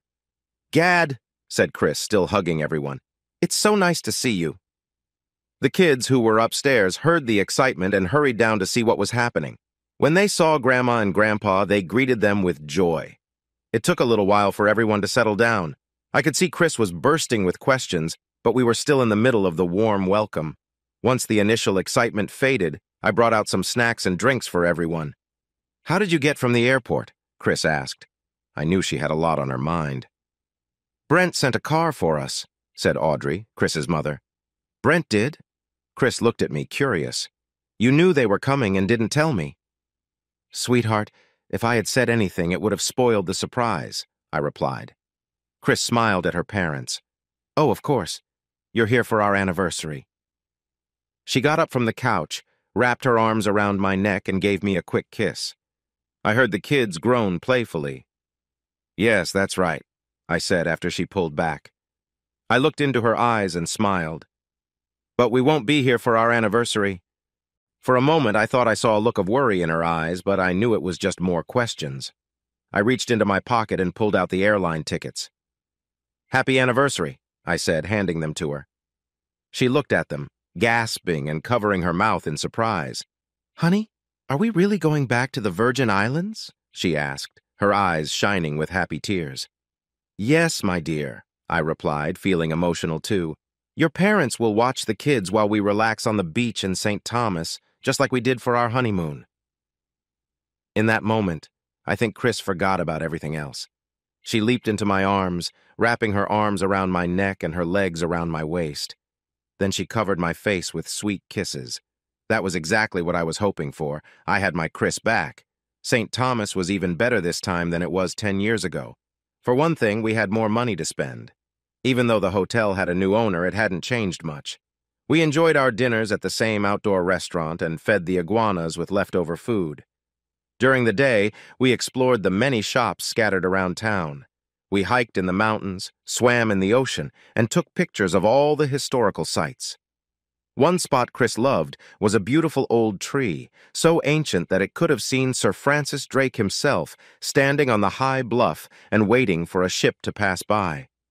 In the evenings, we relaxed at our favorite outdoor bar right on the beach, sipping pina coladas as the warm, tropical waters touched our toes at high tide. We enjoyed our time together, feeling more connected than ever. I was so happy to have my wife back, eager to share every moment with her. On our last night, after a couple of Mai Tais, we returned to our hut, cherishing every second together. Before I took off my own clothes, I gently helped Chris remove hers, slowly unbuttoning each button and unzipping every zipper. Once we were lying down, my wife and I faced each other and looked into each other's eyes. For a moment, I thought I noticed a strange look on her face, maybe even a hint of worry, but I quickly dismissed the thought. What could Chris possibly feel worried about? She closed her eyes as I softly kissed her in those special places that made her smile. I knew I wouldn't be able to speak much the next day, but that didn't matter. I was focused on bringing Chris joy again and again with my special abilities. Several times that night, I felt a little discomfort, but it was nothing to worry about thanks to Chris. We felt like kids, enjoying each other's company. We didn't care about the time, we only cared about our connection. When we finally relaxed, we lay in each other's arms and shared gentle kisses to say goodnight. A little while later, we both laughed as sunlight streamed in through the bedroom window. It was time to wake up. As Chris watched the island get smaller from her window seat, she squeezed my hand and a tear ran down her cheek. "We'll come back," I said to lift her spirits, "and it won't take us another 10 years. It's true what they say about traveling. No matter how wonderful the trip, it always feels good to be home." We felt that when we pulled into our driveway. The kids noticed we were back first and rushed out to greet us with hugs and kisses. The grandparents were just inside the door, smiling widely. It seemed everyone had a great week. Once we got inside, we enjoyed another round of warm welcomes and hugs. Of course, we had gifts for everyone, and both Catherine and Brea were thrilled with their seashell jewelry. Chris put a lovely necklace made of precious stones around her mother's neck. I also gave Greg a nice gold watch. I won't mention how much I spent on Chris that day because it was our special anniversary. The next day, we drove Chris's parents to the airport, thanking them deeply for their visit. After that, life went back to its usual pace, except for our loving moments together, which remained just as warm and happy as they had been during our time on the island. For the past 5 years, we had taken care of our neighborhood's 4th of July party. We had a nice grill and a good-sized backyard, so we didn't mind at all. Chris really enjoyed sending out the invitations and always had some fun idea. I remember one day in late April when I came home a bit early. Chris was cooking with her back to the door and didn't hear me come in. Her laptop was open on the kitchen table with the list of people she planned to invite to the party. I quietly looked at the names. "You forgot Rita and Jerry," I said. Chris jumped, surprised. "I'm sorry, honey," I added with a chuckle. "I didn't mean to startle you." Chris was catching her breath, her hand on her heart. "You scared me, Brent. Please don't sneak up on me like that." "I'm really sorry," I said. Chris came over, smiling after her surprise, and gave me my usual hug and kiss. As she walked back to the stove, she casually closed her laptop. "You forgot Jerry and Rita Anderson," I reminded her. "You can't forget Jerry. He's the life of the party." I noticed a bit of worry in Chris's voice. "They can't come this year," she said. "They're going away that weekend." I genuinely felt bad to hear that. Jerry was Chris's friend first, but he was also a good friend of mine and always made us laugh. "Oh, that's too bad," I replied. "Jerry always brings so much joy. Do you remember the Christmas party a few years ago? He walked around all night with mistletoe clipped to his belt. I didn't think much of it until the next month. I was at the golf course with the 3 friends I usually played with. We had all known each other for years. "Hey, did you hear about Rita and Jerry Anderson?" Gary asked. "They moved to Phoenix or somewhere like that." "What?" I replied. I knew he must be wrong. Jerry had worked at the airport for over 20 years. He really liked his job and had no plans to leave. "No way. Jerry wouldn't just quit and move. You must have heard wrong. Chris has known Jerry for 15 years. He wouldn't leave without saying goodbye to her." "I'm telling you," Gary insisted. "They're gone. I heard they were having issues. I think Jerry was seeing someone else, but I'm not sure." "Come on," I said. "Jerry cheating on Rita? No way. All I know, Brent, is that they're gone. I heard Jerry took early retirement and the house is already sold. It's all done." I still couldn't believe it. Then I remembered Chris saying they would be out of town for our party. "When did they move?" I asked. "About mid-March," Gary replied. Mid-March? It was almost the end of April when Chris and I talked about the guest list for our barbecue. She must have known they had moved by then. I wondered why she didn't just tell me instead of saying they would be out of town for our gathering. Something felt off. Was Chris keeping something from me? As far as I knew, she had never lied to me or made me doubt her. Maybe I was overthinking it, I thought as I stepped up to the 3rd tee and hit a great shot right down the middle. I didn't think about it again until the day of the party. There were about 60 people gathered at our house, including friends, family, neighbors, and all the kids. As always, I ended up taking care of the grill while Chris moved around, making sure everyone was happy.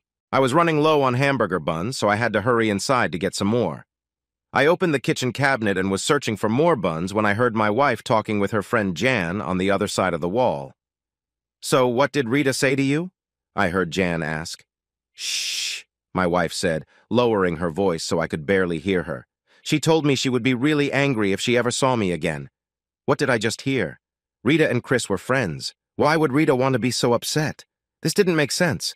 I wasn't a detective, but I could tell something was wrong. I quietly took the buns and left. I needed to think. I had to find out what was happening. It didn't take long. By the time I got back to the grill, I could only think of one explanation, and I didn't like it. First, Chris had told me they would be out of town. She must have known by then that they had actually moved. Then I heard that Jerry was not being faithful to Rita, and now Chris was saying Rita was upset. It all added up. Chris and Jerry had likely been involved with each other. Suddenly, my stomach felt uneasy. I almost lost my lunch on the burgers. I called out to anyone nearby to please watch the grill while I went inside for a bit. I walked right past Chris and Jan, who were still talking in the dining room. I must have looked unwell because Chris asked if I was okay. I just mumbled and headed straight for the bathroom. Chris followed me to the door and heard me being sick. "Brent, are you okay?" she asked, concerned. "Are you okay, dear?" "I'm fine," I called from behind the door. "I just have a bit of a stomach ache. I'll be all right soon." I could sense her worry, but I asked her to go back to our guests. I promised her I would feel better shortly. As I dealt with my discomfort and the tears that came, I lost track of how long I had been in there. Finally, I washed my face and tried to look decent again. When I came out, Chris was waiting outside the door. Just then, Jan came over too. "Is he okay?" Jan asked. "I don't know," Chris replied, looking worried as she stared at my face. "Honey, are you all right? Is your stomach bothering you?" I think I was a bit short with her. "I said I'll be fine. You should go take care of our guests," I said, my voice sharper than I intended. Chris and Jan exchanged worried looks, as if they were wondering if I knew something. "Okay, honey," Chris said, still looking anxious.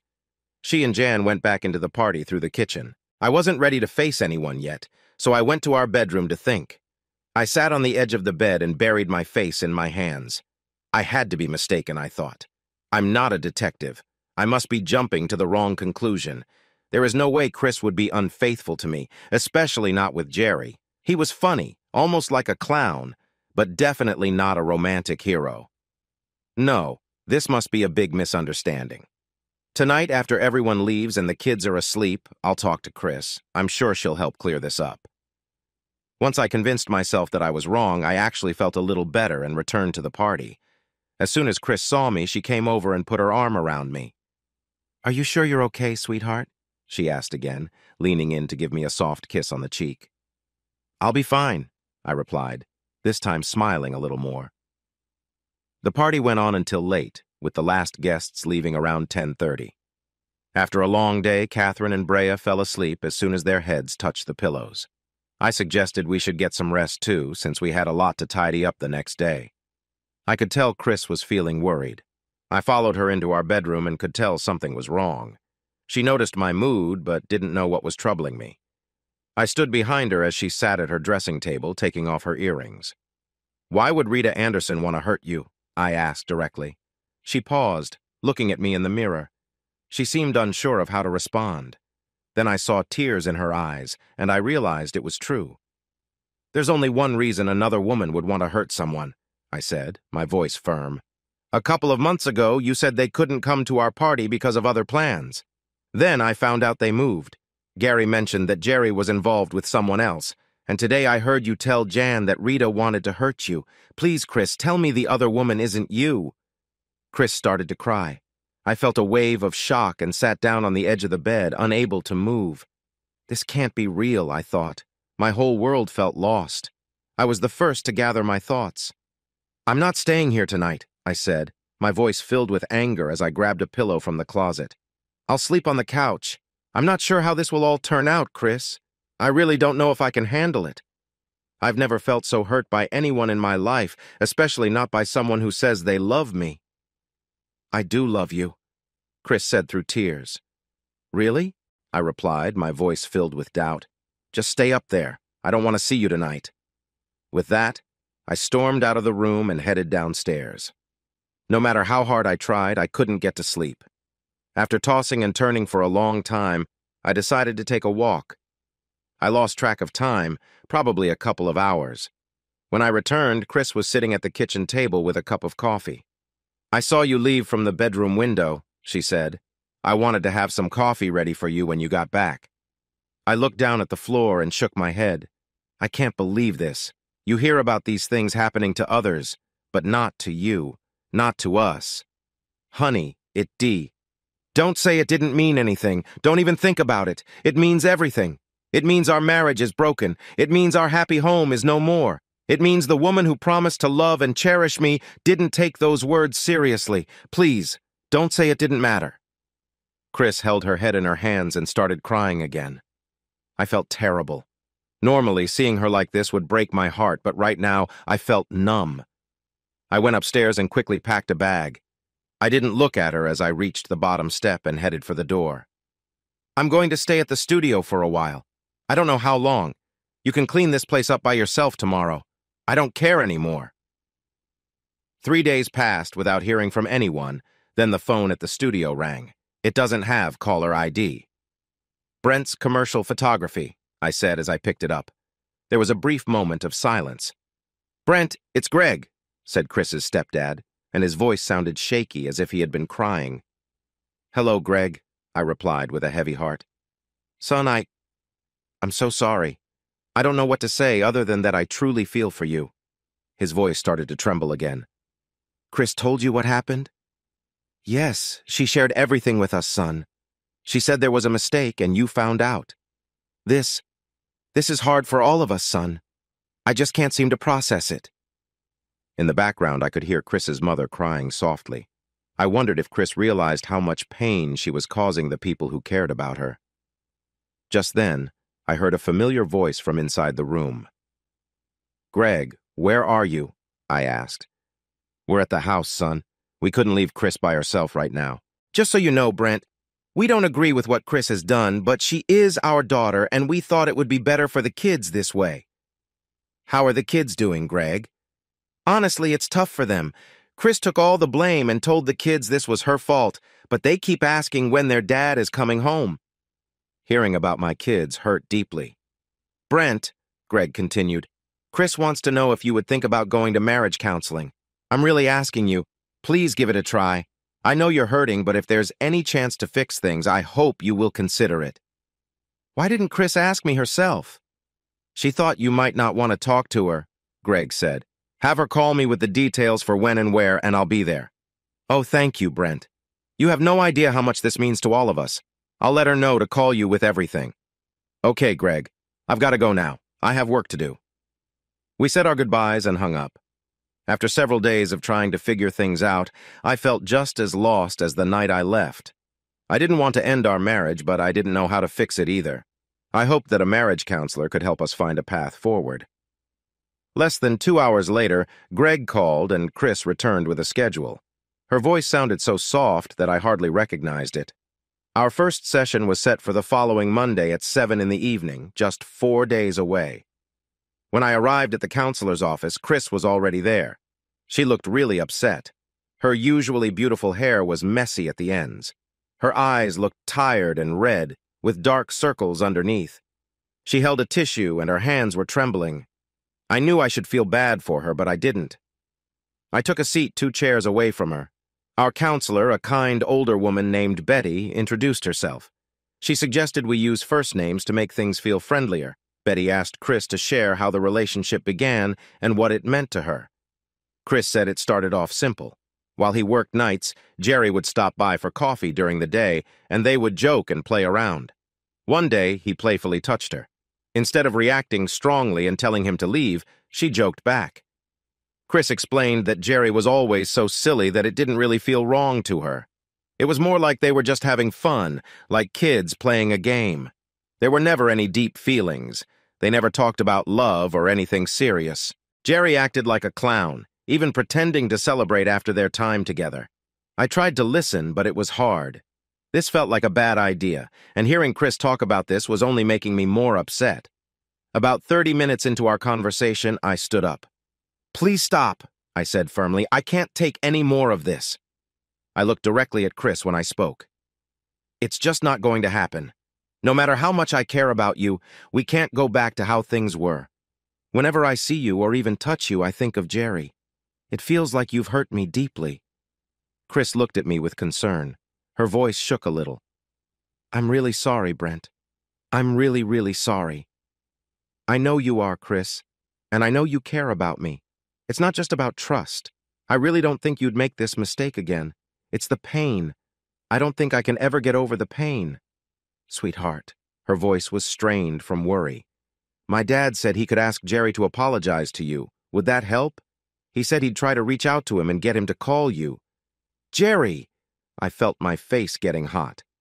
If you ever speak to him again, tell him to stay away from me. If he ever comes near me, he will regret it." I could see the surprise on Chris's face.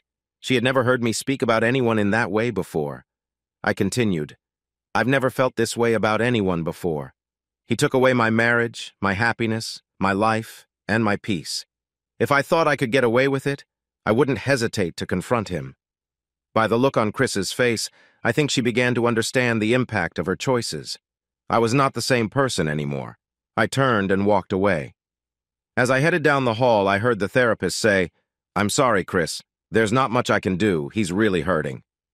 I felt a sharp pain in my chest. I knew I was struggling. My only chance was to get my phone from the house. I felt the cold wind getting stronger as the sun went down. My left side felt numb. I gathered all my strength to turn my body onto my stomach. I looked ahead. The 10 feet to the steps of the back porch seemed like a long way. I reached out with my hands, digging into the cold ground, trying to pull myself toward the house. I felt myself fading in and out of awareness. "Ooh, look how beautiful," I heard Sandy, my wife, say. Her voice was clear. "God is painting again, and I get to enjoy it with the man I love." Pushing aside the pain, my thoughts wandered back to a spring morning many years ago. The sun had just come up, and the birds were singing happily, ready for a day full of magic and wonder. It's strange, after separating from Chris, I thought time would stand still, but that was not the case. As the years passed, our daughters grew into lovely, smart young women. Through our children, Chris and I remained connected. I moved into a condo just a short distance away, and for many years, the girls spent weekends with me. Sometimes, Chris would invite me over to help Brea or Catherine with their schoolwork, or to fix things around the house, and I was always happy to help. Over the last 9 years, Chris asked a few times if we could get back together, but I knew that would never happen.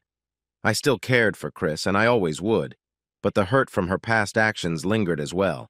It felt like love and pain coexisted in my heart, neither feeling able to overpower the other. On that Sunday morning, though, my mind was only on beating my 3 friends in a round of golf. I was on my way to meet them for our 7 a.m. tea time when I accidentally took the wrong turn. I didn't realize it then, but that wrong turn would change everything for me. My new convertible was just a month old, and it was the first day I could drive with the top down. With the wind in my hair and my golf clubs ready, I was enjoying my drive and didn't realize I had taken a wrong turn until I was a few miles down the road. "Oh no," I said to myself. "Focus, Brent, and pay attention." I turned left into the first driveway I saw so I could turn around. As I pulled in, I noticed a charming little Cape Cod-style house in front of me. A quick look at the messy yard told me the house was likely empty. What a pity, I thought. I shifted my car into reverse and turned my head to back out. That's when I spotted a for sale sign. I'm not sure why, but I felt drawn to it. I had a perfectly nice condo I had lived in for many years. I didn't need a house, yet something pushed me to grab a pen and write down the agent's name and number. When I met my friends at the golf course, all I could talk about was that adorable little house. One friend reminded me just before making a long putt that owning a house came with extra chores. I agreed. There was really no reason for me to buy a house. We took a break at the clubhouse for a cold drink before finishing our game. Once again, that strange feeling led me to the payphone in the hallway. I found myself dialing the number I had written down. "Hello," answered the agent. "This is Sandy." "Hi, Sandy," I said, suddenly remembering it was Sunday. "I'm calling about the little house for sale on Hurlitt's Drive, but maybe I should call you during the week." "No, that's fine," she said. "Are you interested in the house?" Honestly, I wasn't even searching for a house. I stumbled upon the house this morning and thought it might be nice to check it out. "Sir, may I—" "Oh, I'm sorry," I said. "Please call me Brent." "Okay, Brent, thank you. I was going to ask how many people will be living in the house. It's not very big, but you could finish the basement for more space." "Well, I don't have a family living with me," I replied. "I'm divorced and my 2 daughters live with their mother. I'm in a 3-bedroom condo right now, and from what I saw, I think this place might be bigger." "Okay, when would be a good time for you to meet at the house? I'd love to give you a tour. Out of all the houses we have, this one is my favorite," she said. "I really love it. If I could, I would buy it myself." I usually would think she was just trying to sell the house, but she sounded genuine. "Ah, getting together could be tricky." What are your hours? I work in the city and usually don't get home until after 7. Do you work weekends? Yes, I do.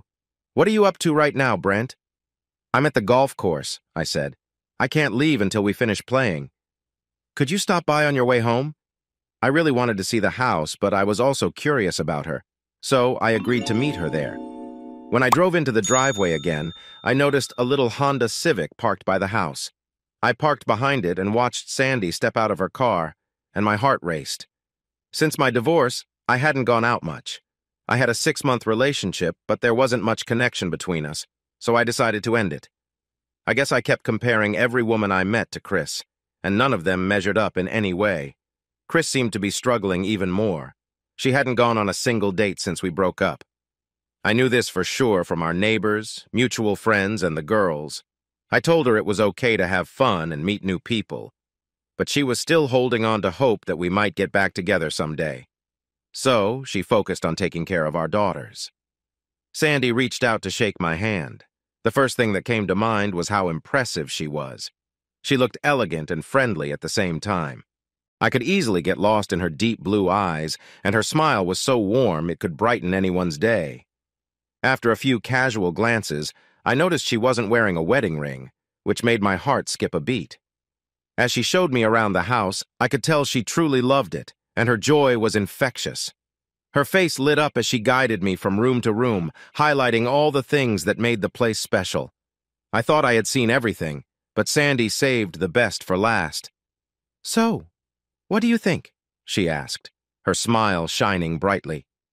"I love it, I really do.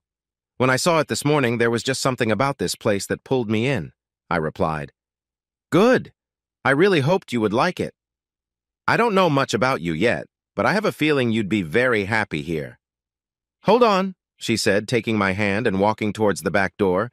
"You haven't seen the best part yet." Sandy took me out to the back porch.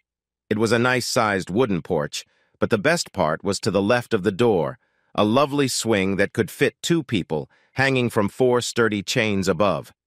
"Come on," Sandy said excitedly. "Come and sit on the swing with me for a minute." You couldn't see it from the front, but the house was actually on a hill. Standing in the backyard, you could see trees in the distance, and to the right of them, a small lake shimmered. "I come here by myself sometimes and enjoy sitting in this swing, watching the beautiful sunsets over the lake," Sandy said. "It's so nice and quiet. The only thing that could make it better is some lovely music from a wind chime hanging over there." I already loved the house and knew I wanted to buy it, but sitting next to Sandy made me realize I had feelings for her too. "Well," I said playfully, "you can come over and sit on my swing anytime you want." She turned to me, looked into my eyes, and smiled softly. "I knew it," she said. "I could tell as soon as I saw you. This house and you seem to belong together." "So what should I do with my condo?" I asked. "Where is it?" "About 20 minutes south of here," I replied. "Well, if you have some time, I could check it out, take some notes, and help you sell it." "Don't you have someone you need to get back to?" I asked, curious. "No," she replied. "I'm divorced and have been for a long time. I do have a son, but he's in college now, so I have my own time. In that case, I'll make a deal with you." She looked at me, wondering what I meant. "When you're finished checking out my place and taking your notes, can I take you out to dinner?" She thought for a moment, but didn't take too long to respond. "Okay, it's a deal." While Sandy looked around my apartment and made notes, I quickly took a shower and got dressed. I wanted to take her somewhere special, but we had only just met a few hours ago. It didn't seem right for such a new connection, but I hoped we could enjoy that kind of evening someday. We decided to go to a cozy Italian restaurant that Sandy suggested. The food was good, but the conversation really caught my attention. Neither of us mentioned our ex-partners, but we spoke about our kids. I felt proud when I talked about my oldest daughter, Brea, who was 16 and would be starting her senior year in high school next year. Catherine, my 14-year-old, was also in high school and beginning to notice boys. Sandy shared that she had one son, Ron. He was a sophomore in college, studying to become an engineer. It was clear to everyone at the table that we both took pride in our children. The talk shifted to ourselves. Sandy asked what I did for work, and I could tell she was impressed when I told her I owned a photography studio. "Really? Wow, My son would love to meet you. Photography is his hobby, and he has loved it since he was little. If the chance comes this summer, maybe I could bring him downtown and you could show him your studio?" she asked. "It would make his summer unforgettable." "Sure," I replied. "Just let me know when you're coming, and I'll be ready for both of you." "Actually," she said a bit shyly, "please don't take this the wrong way, but I'm a little surprised. I guess you need a lot of creativity to do well in that area, but your place looks pretty plain and has simple furniture." "Yeah, I know," I replied, feeling a bit shy. "My daughters always tell me to add some color and more decorations. You're right, I'm really creative at work, but at home, I'm just a straightforward guy." "Well," Sandy said, "I took some interior design classes in college. I didn't study it enough to make it my job, but I do have a good sense of style. You know I really like that house, so if you want some advice now and then, just ask. I'd love to help." Wow, I thought. I know a good chance when I see one. "How much would you charge?" I asked. "Oh, I wouldn't charge you anything, Brent. That's silly," she replied. "No, I don't mean for just some advice. I want you to be my interior decorator. You can help with the whole house, even the basement. What do you think?" She looked surprised. "Brent, that's a nice offer, but I've never done a whole house before. I'm not sure I'd know where to start. No thanks. It's a nice offer, but I don't think I'm good enough." "Sandy, I saw the excitement in your eyes when you showed me around. You love that place just like I do. You have experience and training. I can't think of anyone else I'd prefer. Maybe we could even work on it together. Please, just think about it. It could be fun for both of us." Sandy promised to think it over. We talked a bit longer, but it was getting late, and we both had work the next day. After taking 2 cars, I walked Sandy to hers. I reached out to shake her hand. She took my hand, stepped a bit closer, and gave me a light kiss on the cheek. It surprised me, and I felt warmth in my face under the parking lot lights. She smiled and then drove off. In my life, only 2 people had ever made me feel so excited so quickly: Tanya, my high school sweetheart, and Chris. As I drove home, I thought about it. Was it just because it had been so long since I had a romantic connection, or was there something more? Did this mean Chris was someone special? For the next week, I worked with my banker to get my finances in order. I decided not to tell anyone about the house until everything was finalized. Sandy and I met a few times to take care of paperwork, but she always seemed very serious. I started to think that I misunderstood any signs I thought I saw during dinner. Everything went smoothly, and 30 days after I sat in the swing with Sandy, the house was mine. Well, mine and the bank's. I picked up the phone and called my daughter. Brea answered and sounded so grown up when she said hello. "Hi, sweetie. How's my girl?"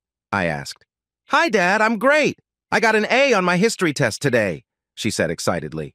History was one of my favorite subjects, and she knew I would be happy to hear that. "That's amazing, honey. I'm so proud of you." We chatted a bit more about school, and then I told her my news. "I was wondering what you all are doing this weekend. If you don't have any big plans, would you like to help me move?" "Move? Dad, where are you moving to?" she asked. "I bought a house, honey. It's not far away, only about 20 minutes. I could hear Brea shouting to her sister and Chris, "Hey, Dad bought a house!" Through the phone, I could hear everyone surprised. Brea was trying to answer a lot of questions from her sister and Mom. "Honey," I said, trying to get her attention back. "Honey, tell Catherine and your mom that if they want to see the house, they need to come to the condo on Saturday morning at 7 and help me move some things." Brea passed on my message, and I heard Chris say, "Tell him we'll be there," which Brea repeated back to me. After we said our goodbyes, I hung up the phone, but it rang again. I picked it up with my usual friendly greeting. "Hi," I recognized Sandy's voice right away. "Hi, how are you?" I asked. "Okay, I was just wondering when you're moving," Sandy replied. "Saturday morning," I said. "I have a small truck rented, and my kids and a few friends are coming to help." "Oh, I see," she responded. I was about to offer to help, but it seemed like she had it all sorted out. I was getting confused by this woman. At first, she seemed interested, but when we sat down to sign the papers, she was all business and kind of distant. Now she was saying she'd help me move? It didn't make sense. All I knew was that I liked her a lot, and I wanted to spend time with her. "Hey, I could always use more help," I said, trying to sound friendly. "Okay, I'd love to, she replied, sounding cheerful. I have something for you, too. I forgot to give you the extra set of keys. I'll tell you what. Since you live up there, there's no need to come all the way here just to go back.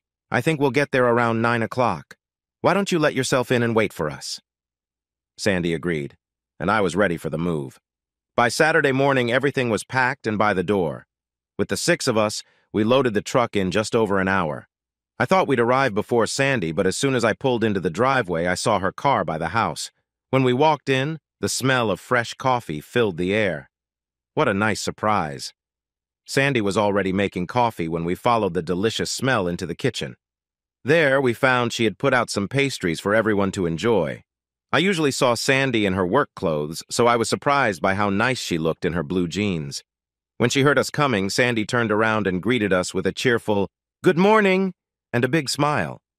"I thought you might be hungry, so I picked up some treats from the bakery. Please help yourselves."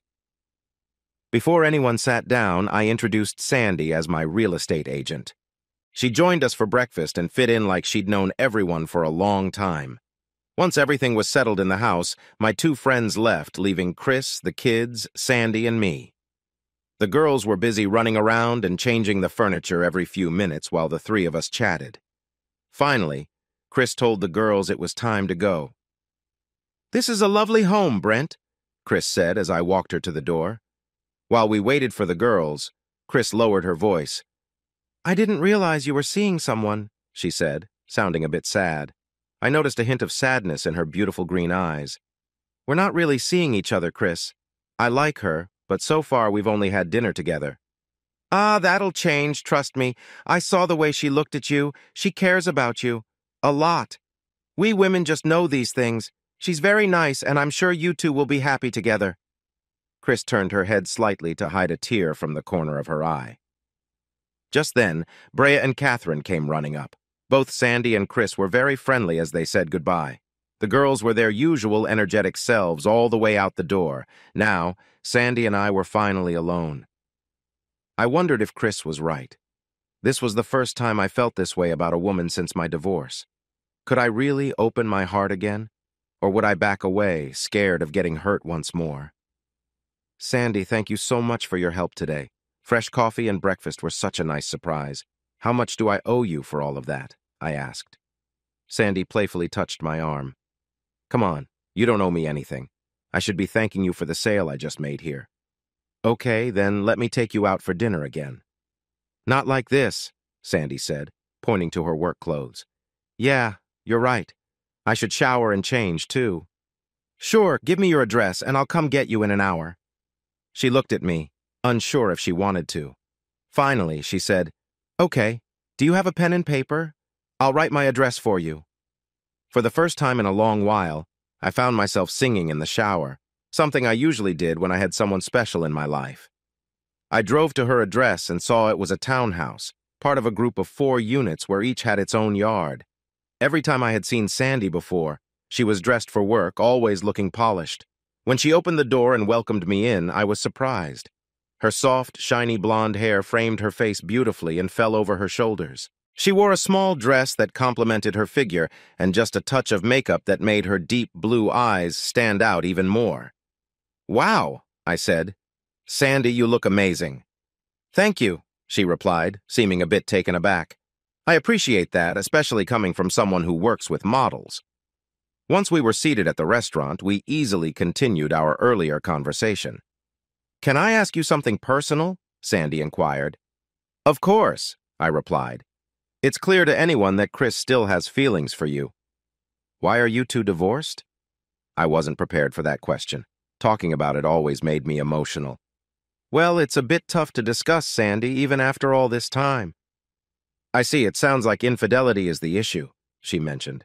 "I had a feeling that might be the case. I won't pry any further. The same thing happened with my husband. He was a manager at a company. For 5 years, he never had to work on weekends. Then one day it changed. Suddenly he was working every weekend. Sometimes just Saturdays, and other times both Saturday and Sunday. I grew suspicious, so one day I borrowed my neighbor's car to follow him. I saw him walk into an apartment, so I waited outside the door. About 3 hours later, he opened it to leave, still kissing his girlfriend, a young woman with red hair. When he saw me waiting, he just closed the door and didn't come back. Ron, my son, was only 8 years old then. "I'm sorry," I said gently. She looked at me closely as if trying to read my expression. "I'll be honest, Brent. I still feel the pain from that moment, and I'm sure you remember your own tough times, too. In all these years, I haven't met a man worth risking that hurt again.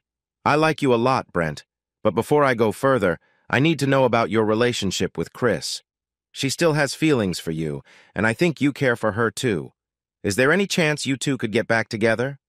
Sandy, we've been divorced for over 9 years now. 3 times in that time, she has asked if I would return.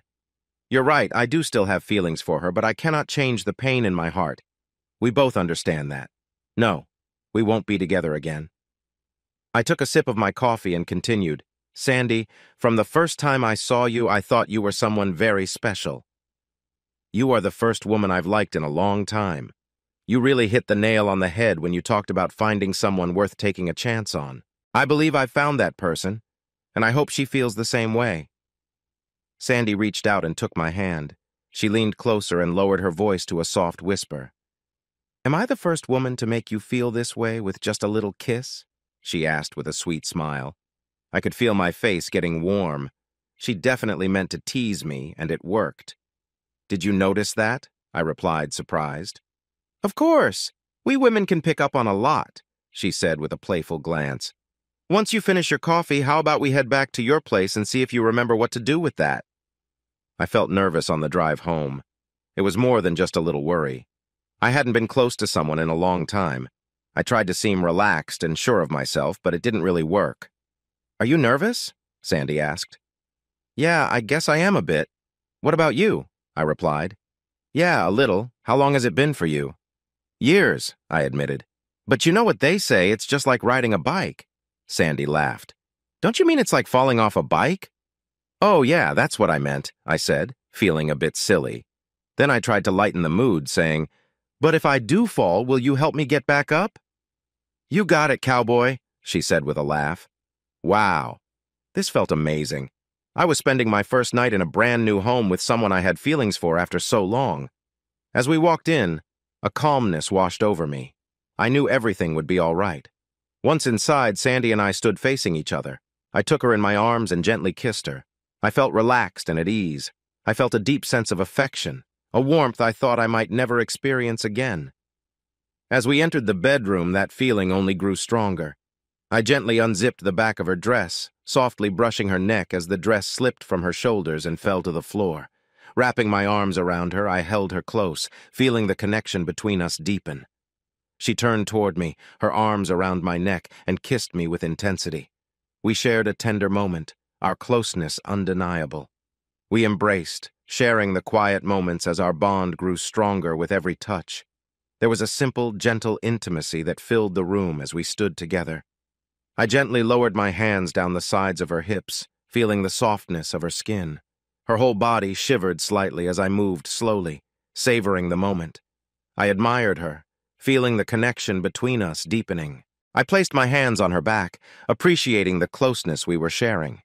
She sighed softly as I kissed her, a quiet acknowledgement of the bond we were building. Her body responded as I gently held her, our emotions intertwined in the moment. "It's been so long," she whispered with warmth, her voice full of affection. "Please, let's share this." I lifted her carefully and laid her down on the bed. As I joined her, I kissed her softly, feeling the warmth between us grow. "I want to be close to you," she whispered. Years had been kind to us, and the connection we shared felt natural, as if time had brought us to this very moment. She welcomed me with open arms, and we shared a quiet, meaningful embrace as we grew closer, cherishing the intimacy we had found together. Sandy gently guided me closer, and I felt the warmth of our connection as we moved together. It had been a long time since I had felt such closeness with someone I deeply cared for. With each moment, the bond between us grew stronger. Sandy's body responded to the emotions we were sharing, her eyes closed as she embraced the experience fully. We moved in harmony, our feelings building with every second until the intensity between us reached its peak. Afterward, we lay side by side, both of us breathing deeply, feeling the calm after such a meaningful moment together. Neither of us said anything as we calmed our breathing. Sandy was the first to speak. Wow. Yeah, I'll match your wow with a holy cow. She laughed. How do you feel? I asked. Well, I feel scared, I guess. Scared? Still? Yes, still. Even more now, she admitted. I didn't realize until we got closer just how strong my feelings are for you. I'm worried I'm getting too involved too fast. I promised myself I would take this slow and be careful. Instead, I jumped in without thinking. So yeah, I'm scared. I took a moment to think about what she said. I felt a bit the same way. I tilted my head toward her and kissed her. My dear, my feelings for you are real and run deep. I can't believe I'm lucky enough to find love again, and now that I have, I won't let it slip away. I hoped for her to express her feelings too, but it didn't happen. She kissed me and smiled. Let's get some rest, sweetie. Tomorrow we can go shopping for your new home. Oh, I didn't mention it before, but I've decided to help you decorate. I told her that made me very happy. We shared a sweet kiss and drifted off to sleep, although I felt a little sad because I wished she had said she loved me back. The next morning I reached for Sandy while still waking up, but she wasn't there. My heart sank, thinking she might have left. Just then I caught a whiff of coffee. I smiled and told myself not to be upset about her not saying she loved me last night. I was just happy she was still there. We spent the whole day shopping downtown for the house. We mostly looked for smaller things. I also needed new furniture for the living room, but that would have to wait for another day. By the time we got home, we were both really tired. Sandy eagerly agreed when I suggested we order a pizza for dinner. As we enjoyed a Chicago-style deep dish, we talked about what we still needed for the house. All day we had shared laughs and jokes. I couldn't recall a time when I had more fun or appreciated someone's company as much. As the day wrapped up, Sandy took my hand and led me out to the porch. Come on, she said. Let's sit on the swing and watch the sunset. While we sat, the sky began to change. The dark blue of night spread like a curtain, blending into a beautiful mix of colors.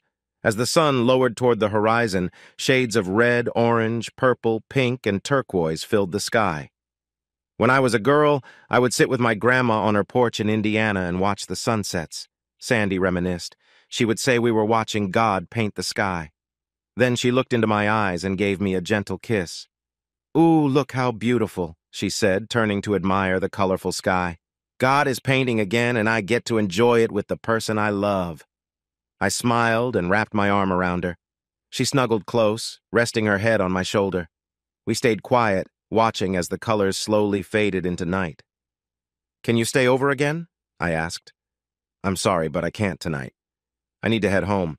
I've got an early meeting in the morning, and Ron is coming back later this week for summer vacation. I hope you get to meet him.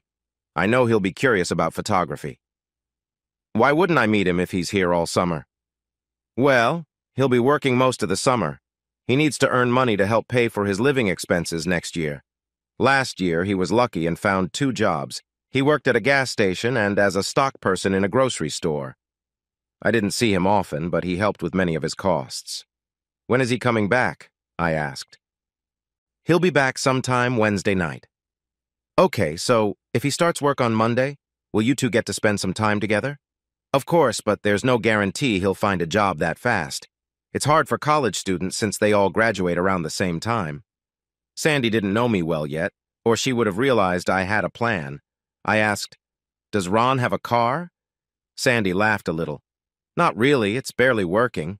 I just hope it lasts another year. Well, if he leaves the car at home, he will have a 5-block walk to the train station, I said, curious if she was catching on. What? She asked, looking at me with confusion. What train station? What are you saying?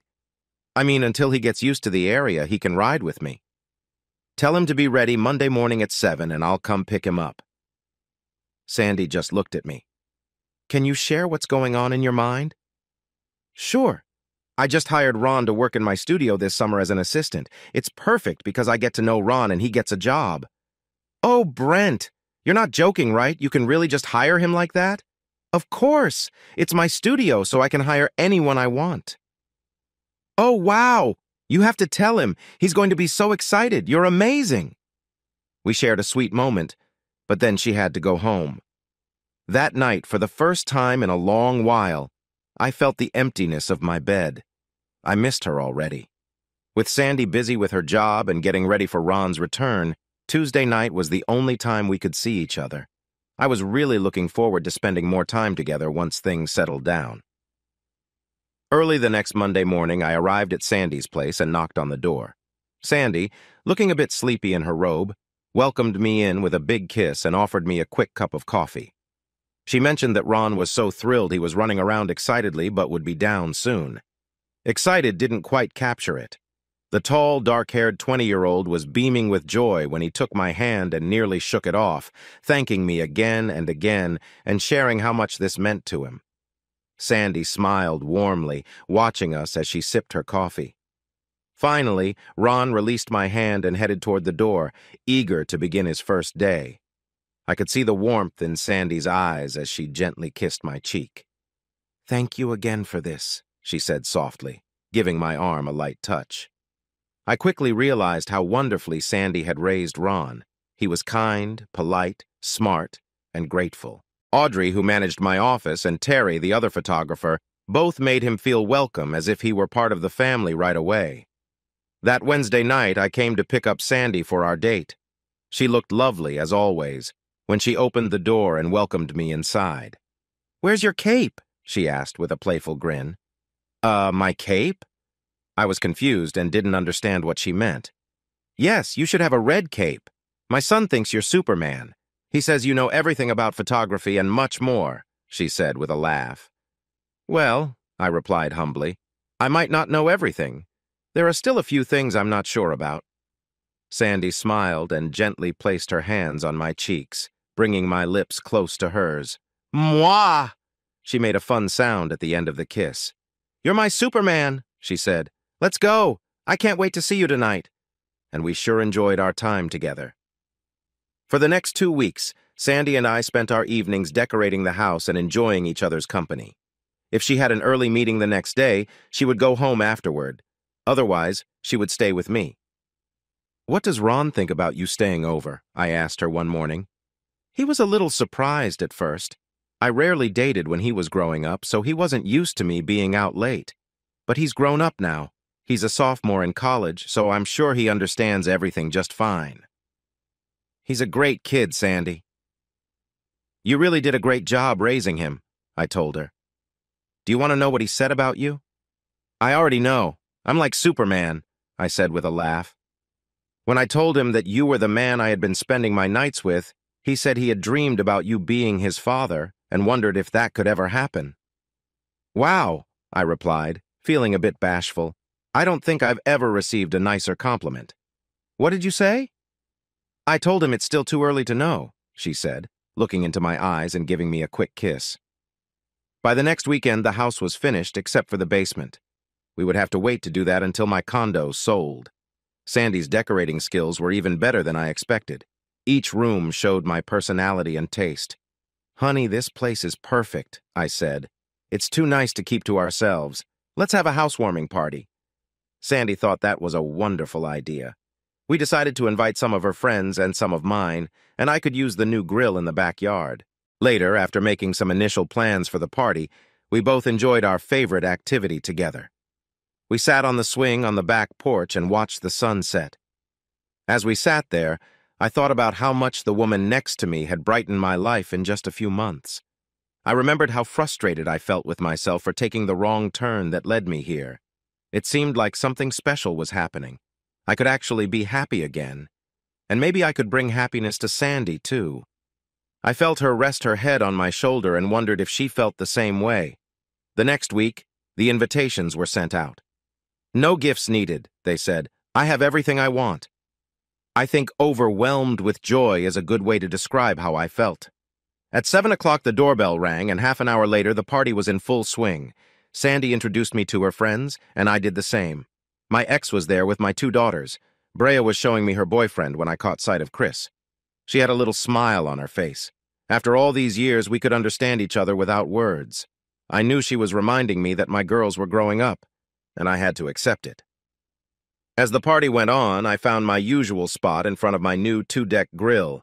Ron, who came alone, jumped right in to help his mom and me make sure everyone was having fun. The surprise of the night was when I looked for my lovely co-host and saw her chatting away with my ex. It seemed like Chris and my ex were becoming good friends. I wasn't sure how I felt about that. It made me a bit anxious. Overall, it had been one of the most enjoyable nights I could remember in a long time. Eventually, I even warmed up to Brea's boyfriend, even though I had a feeling he wouldn't last long with her. As the night went on, the group slowly began to leave, and around 1 in the morning, except for Ron, who was helping clean up, Sandy and I found ourselves alone.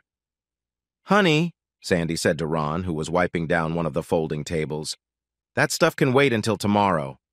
I'm going to stay here for the night. Why don't you go home and get some rest?" Ron thanked us both and shared how much fun he had. Then he left. I was putting some food in the fridge. When I turned around to talk to Sandy, she was gone.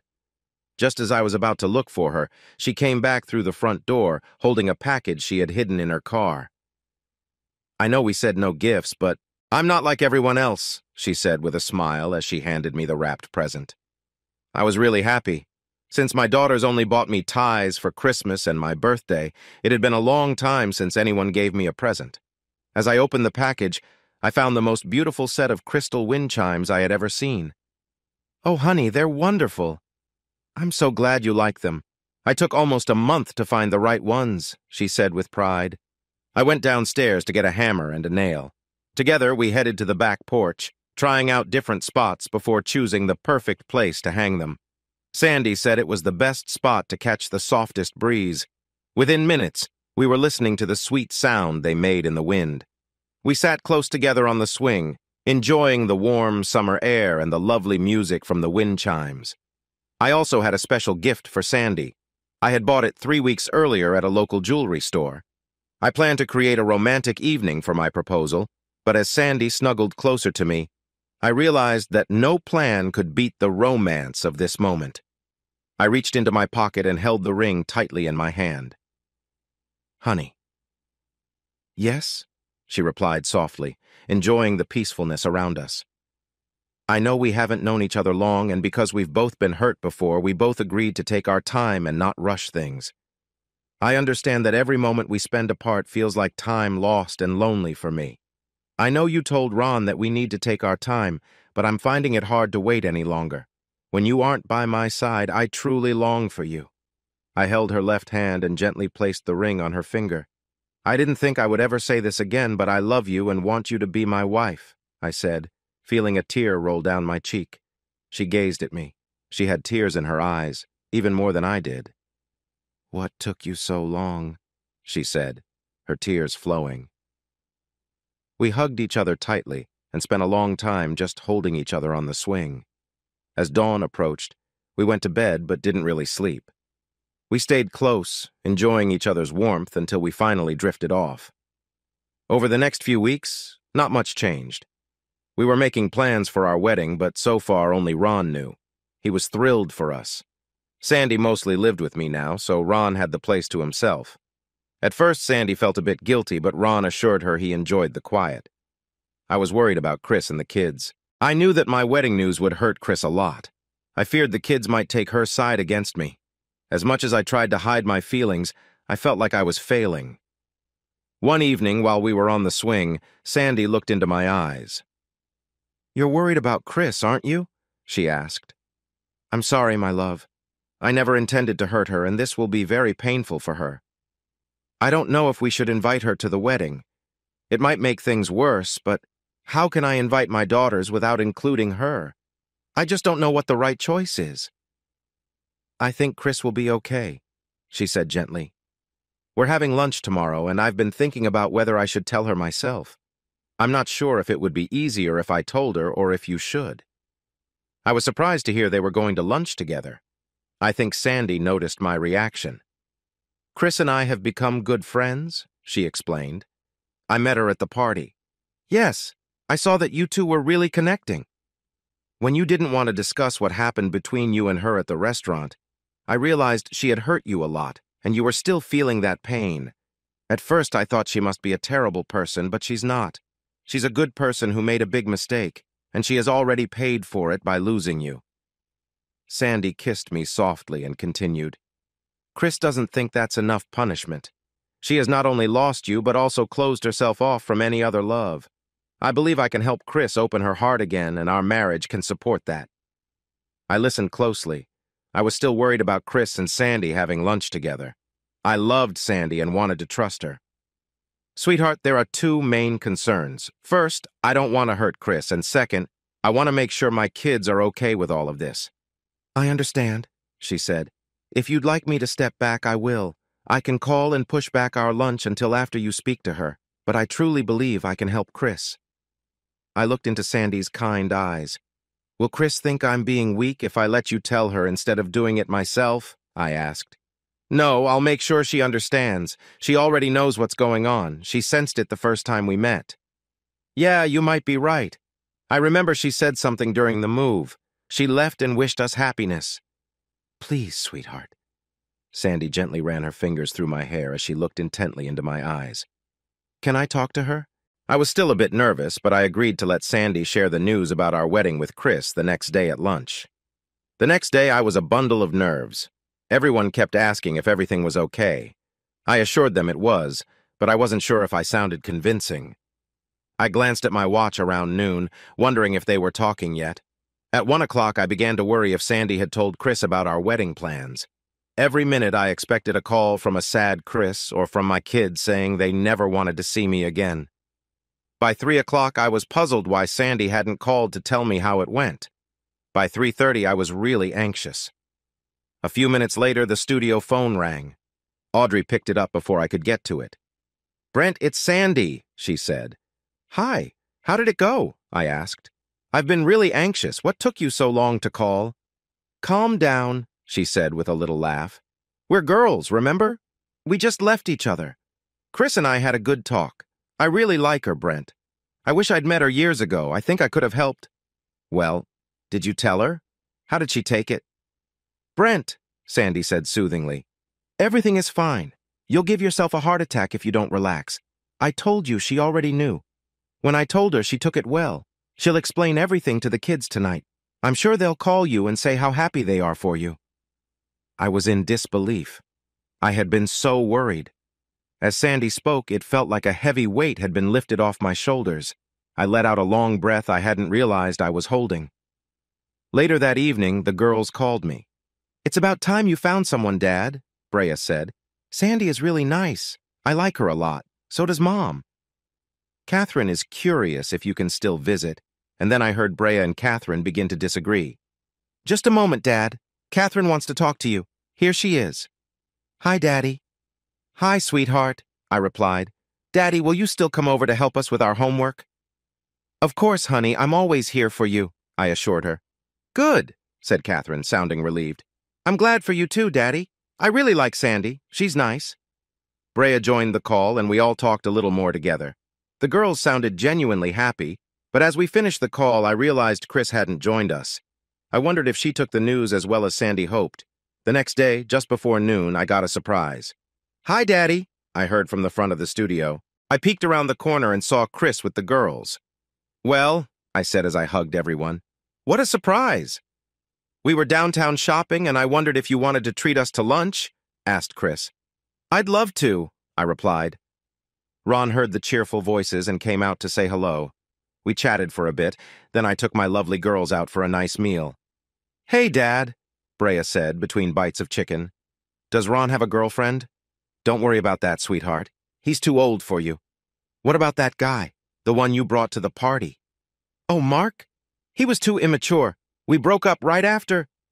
I figured that wouldn't last. After lunch, we all walked back to the studio together.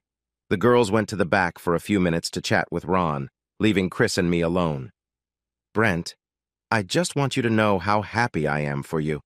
Sandy is such a kind and caring person. She's exactly the kind of partner you need. We had lunch yesterday, and she made me think about maybe looking for someone special, too. I will always love you, my dear Brent, and I will never forgive myself for what I did. Yesterday, Sandy told me that I can live with my regrets, but I don't have to keep punishing myself. I know I will never have you back. If I had to lose you to someone, I'm glad it was Sandy.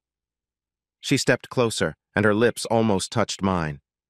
"Just one for old time's sake?" she asked. I held her in my arms like I used to and kissed her tenderly. As we pulled away, we both felt it would be the last kiss like that. She smiled at me before calling the girls, and they were on their way. Sandy and I didn't have much time to plan the wedding. Ron would return to school in less than 2 months, and I wanted to ask him to be my best man. Sandy said that since her son was going to be my best man, she wanted my daughters to be in her bridal party. What started as a small get-together grew into a big celebration. I didn't mind at all. The more the merrier. I wanted to share this special day with as many people as possible. The wedding was perfect, like something you would see in a movie. It took place in a lovely garden. Ron looked great as my best man, and both Brea and Catherine looked stunning in their dresses as bridesmaids. Sandy looked beautiful in her dress, and I wore my favorite tie with my best suit. The tie was a fancy one, a gift from Chris before our divorce. At the reception, I thought the day couldn't get any better. I stood next to my new bride when Chris approached us. She leaned in and gave me a quick kiss on the cheek. "Congratulations, you two," she said warmly. Then, to my surprise, she introduced me to a man I didn't know. "This is Alan," she said with a big smile. "He's my date." I quickly reached out my hand. "Hi, Alan, nice to meet you." "And Brent," Chris said. "I think he plays better than you." "What? No way," I said playfully. "What's your score?" "7," he replied a bit shyly. "That's mine, too. When we get back from our trip, we should play a round together." With that, he seemed to relax and turned out to be a really nice guy. I couldn't believe my amazing wife did it again. She was right. It took her charm to bring Chris around. Shortly after that, I had another surprising moment. When the moment was right, Ron pulled me aside.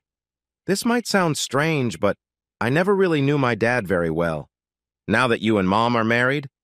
You're probably going to think I'm weird," he said.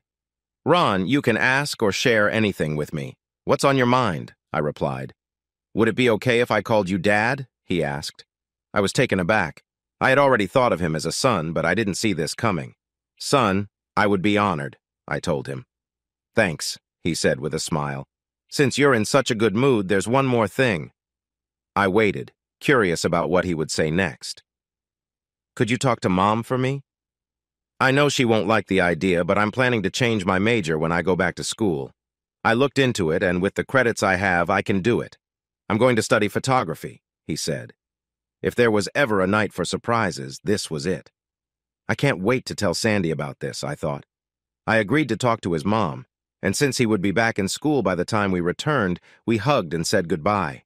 When Sandy saw us, she came over and did the same. Sandy had tears in her eyes, but Ron promised he would come back for Christmas. I thought to myself, great. I only have a little time until Christmas to tell Sandy that her son won't be an engineer like they both planned, but instead, a photographer. Great. Just great. Then I couldn't help but smile. Soon after, Sandy and I were off to 2 amazing weeks in Maui, where we spent some of the best days of our lives. Before we left, I thought, if there is a paradise, it would be hard to beat this. When we flew back to Chicago, the trip might have been over, but our joy didn't end. Life with Sandy felt like a fairy tale. Each day we grew closer, became even more in sync, and fell more deeply in love. As the saying goes, time flies. It really does, and too quickly, if you ask me. Ron changed his major to photography, and he had a job waiting for him after he graduated. I waited until after our honeymoon to share the news with Sandy. When I finally told her, she was so happy with the change. She knew that photography was his true passion, just like it was mine. The thought of him learning the craft from me and possibly taking over the studio one day excited both of us. Brea graduated and started teaching. Back in high school, she met a wonderful guy, got married, and now I have 2 grandchildren. Catherine surprised me by choosing journalism in college. With a little help from me, she landed a job straight out of school at my old workplace, The Times. She also found someone special and got married. They don't have any kids yet, but they are very much in love, so I'm sure that will happen soon. Chris married Alan, and they were also a very happy couple. The more I got to know Alan, the more I liked him. Our friendship grew strong, and the 4 of us became great friends. Sandy and I often went out with Chris and Alan and I spent most weekends hanging out on different adventures. One year, the 4 of us even went on a cruise together. Yes, Walt Disney couldn't have imagined a happier life for Sandy and me. When we were at home, most evenings ended with Sandy and me snuggled up on the back porch swing, watching the sunset and listening to the wind. Sandy would say it sounded like soft rain tapping on the wings of angels. Life felt perfect, and we couldn't have been happier. I was sitting at the kitchen table when Sandy walked in to make herself a cup of morning coffee. She looked troubled, which was unusual for her. "What's the matter, honey?" I asked, feeling concerned. It was strange to see her without a smile. She sat down next to me, took a sip from her cup, and looked at me with tears in her eyes. I knew something was wrong. "Honey, what is it? Please tell me," I urged gently. "As I was getting ready, I found a lump," she said quietly. I felt a wave of panic, but I knew I had to stay calm for Sandy. I took her hand and spoke softly. "Try not to worry. I'm here for you, and I won't let anything happen to you. You know, a lot of these worries turn out to be nothing." I gave her hand a gentle squeeze. "We'll get you checked out soon. You enjoy your coffee, and I'm going to call the doctor right away to make an appointment." On the outside, I acted calm and collected. Inside, I was very anxious. I called Sandy's doctor and set up an appointment. Maybe we wouldn't even need to worry about more tests. Then I called Ron and let him know I would take a few days off, asking him to manage the studio. He wanted to know if something was wrong, but I didn't want to upset him. I just said that Sandy and I wanted to enjoy a little quiet time together. Later that afternoon, I sat in the waiting room while her doctor examined Sandy. After the exam, I was asked to come in, and I sat with my dear wife, waiting to hear what would happen next. The doctor said that a biopsy was needed and arranged for outpatient surgery at the hospital later in the week. He tried to ease our worries, saying that it was likely nothing serious, but he wanted to be careful. We both agreed, and I took Sandy out for a nice lunch afterward. Inside, I felt anxious, but I tried to stay positive for Sandy's sake. Driving her to the hospital, I filled out all the paperwork while they got her ready. I was allowed to see her just before they took her into the operating room. I kissed her, reassured her not to worry, and promised I would be there when she came out. About an hour later, my beeper went off, letting me know that Sandy was out of surgery. I was right by her side, holding her hand as she woke up. I took her home, ordered her medication for pain, and had it delivered. For the rest of the day and night, I took care of her. By the next morning, she felt better and joined me at the breakfast table. Now, we were just waiting for news. 2 days later, the doctor called. He didn't reveal what they had found, but wanted to see us in his office. I didn't tell Sandy, but I thought if it were good news, he would have shared it over the phone. I started to pray that I could stay strong, even though all I wanted was to cry. We sat next to each other, holding hands as the doctor shared the news. Sandy had a serious form of breast cancer, and she would need surgery to remove both breasts. When I heard this, Sandy fell into my arms. I couldn't help but wonder why, with so many bad things in the world, something like this had to happen to someone like her. Trying to stay strong, I held her close and offered as much comfort as I could. The doctor wanted to schedule the surgery quickly. He mentioned that after the surgery, there would be treatments to remove any remaining cells. He also said they could plan for surgery to help with breast reconstruction later on. He gave me some medication to help her rest, so when we got home, I tucked her into bed. Then it was time to make some phone calls. I was really stressed about it. How could I talk about this without breaking down? I managed to call Ron and Chris, but I asked them to reach out to everyone else. I just couldn't handle talking about it any longer. On the day of her surgery, the whole family was there. I stayed with Sandy for as long as I could, but after the nurse took her into the operating room, I needed to step away. I think everyone searched the hospital for me, but no one thought to check the chapel. Chris was the one who figured out where I was. When she came in quietly, she found me on my knees, making all sorts of promises and asking for help for Sandy. The surgery lasted for several hours, but for me, it felt like forever. I was the only one allowed in the recovery room with her, so after I heard that she made it through the surgery okay, the rest of the family went home for the night. For the next 5 days, while she stayed in the hospital, I only left Sandy's side when Ron took over so I could go home, take a shower, and change clothes. When I finally brought her home, our whole family and some friends were there to greet her.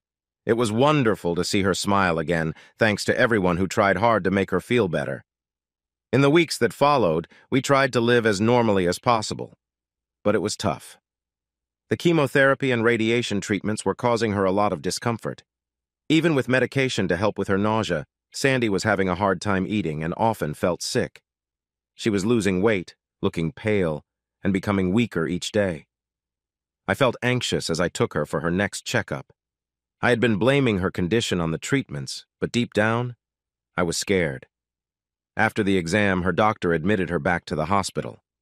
I was walking to her room when I saw him coming toward me in the hallway. "What's happening?" I asked. "Why is she back here?" He looked into my eyes, and from his face, I knew he was about to share more bad news. "I'm sorry, Brent," he said quietly. "The cancer isn't responding to the treatments as we hoped. It's spreading in her body. At this point," he paused. "I'm really sorry, but there's nothing more we can do." My sadness turned into anger. "What do you mean there's nothing more you can do?" I thought. I grabbed the collar of his coat and pulled him closer to my face. "Listen to me. That woman in there is as important as the president. Do you understand? She's the president, and you're going to help her." Just then, I felt a hand on my shoulder. I turned to see Alan and Chris beside me. "We're really sorry, Brent," Alan said, "but it won't help to upset the doctors. They can't control what happens now." I released the doctor, who still seemed kind and didn't blame me for my outburst. "I'm so sorry," he said, placing a comforting hand on my shoulder before moving along. They stopped the treatments and allowed Sandy to rest in the hospital. I noticed she was getting weaker each day, but I stayed hopeful, telling her she would get better. On the 6th day, I sat by Sandy's bed holding her hand. She looked into my eyes and asked me to take her home. I called Ron to let him know and arranged for hospice care. By 4 o'clock that afternoon, Sandy was comfortably settled in her own bed at home. Ron moved into the extra bedroom. He still worked at the studio during the day, but was there with me every night to help with her needs. One late afternoon, just a few days after bringing her home, Sandy asked me to take her to the swing. She said she felt it would be a special sunset. I lifted her gently in my arms and carried her to our favorite spot. I wrapped a blanket around her shoulders and sat beside her. I put my arm around her and held her close as she cuddled against me. I'm not sure how she knew, but even though most of the day had been gray, the evening turned into the most beautiful sunset I had ever seen. I thought that maybe God had found new colors to paint with. As I held her, we watched the sun dip below the horizon, filling the sky with warm colors. Sandy looked up at me, smiled, and kissed my cheek. "I love you so much," she said, and rested her head on my chest. "I love you too, my dear," I replied, gently stroking her cheek with my hand. A gentle breeze made the wind chimes sing a lovely tune.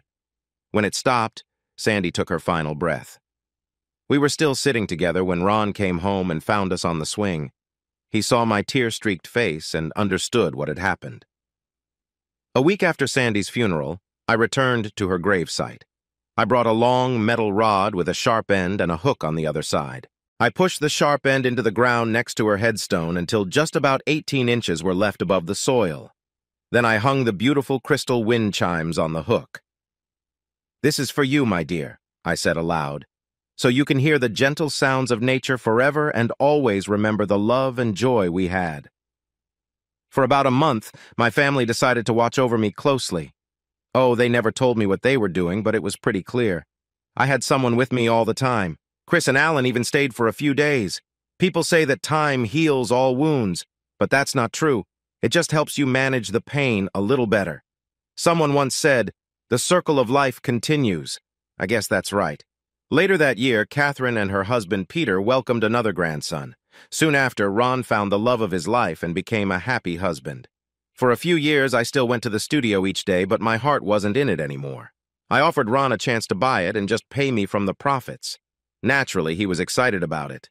In the past couple of years, my kids had been encouraging me to sell the house and move to a place where I wouldn't have to worry about upkeep and yard work, but I could never sell our home. Never. I found myself still lying down as I slowly began to realize what was happening around me. I felt my body start to shake as a sharp pain hit my chest. The chances of me surviving were looking slim. I was so cold I could feel it deep in my bones. I tried to move closer to the house, reaching up and pulling myself just a little bit, but I didn't have any strength left. Maybe if I took a short break, I thought. I closed my eyes and rested my cheek on the freezing grass. Suddenly, it felt like the pain was lifting from me, not just the pain in my chest, but all the aches that come with getting older. The cold in my bones faded away, replaced by a warm feeling inside. It was as if I had gone back 30 years. I felt a calm that filled me completely. That's when I heard it. The soft, clear sound of our wind chimes ringing in the breeze. I felt as light as a feather as I stood up from the cold ground. "Hi there. I've been waiting for you," a soft voice said. My heart raced when I turned to my right.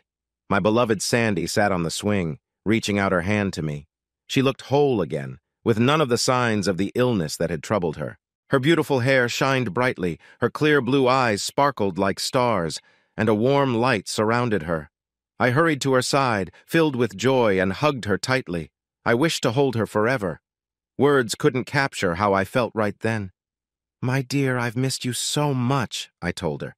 Sandy's smile filled me with warmth and happiness. "I know," she replied gently, "but we'll never have to miss each other again. We have all of eternity together." As I looked into her eyes, I heard the soft sounds of chimes, and Sandy leaned in to give me a sweet kiss. "Look," she said as we faced the horizon. You could see the sky changing colors like a beautiful painting. It was like a waterfall of bright colors flowing into a sea of clouds. There were reds, yellows, pinks, turquoise, blues, and golds. More colors than I had ever seen. Each color glowed with an amazing brightness that was hard to describe. It felt like we were watching the sunset from behind. "Ooh, look how pretty," Sandy said, "and I get to enjoy this with the man I care about." At that moment, the chimes rang out joyfully, sounding different than I had ever heard. Sandy looked into my eyes. "Listen," she said, "the last chimes of fall." She touched my cheek and gave me a gentle kiss. "It's time to go home, my dear." I felt a happiness I had never known before. I was free from any sadness or worries. My heart was open to love without limits. I smiled at Sandy, feeling grateful. "Let's go home," I said again, kissing her back gently.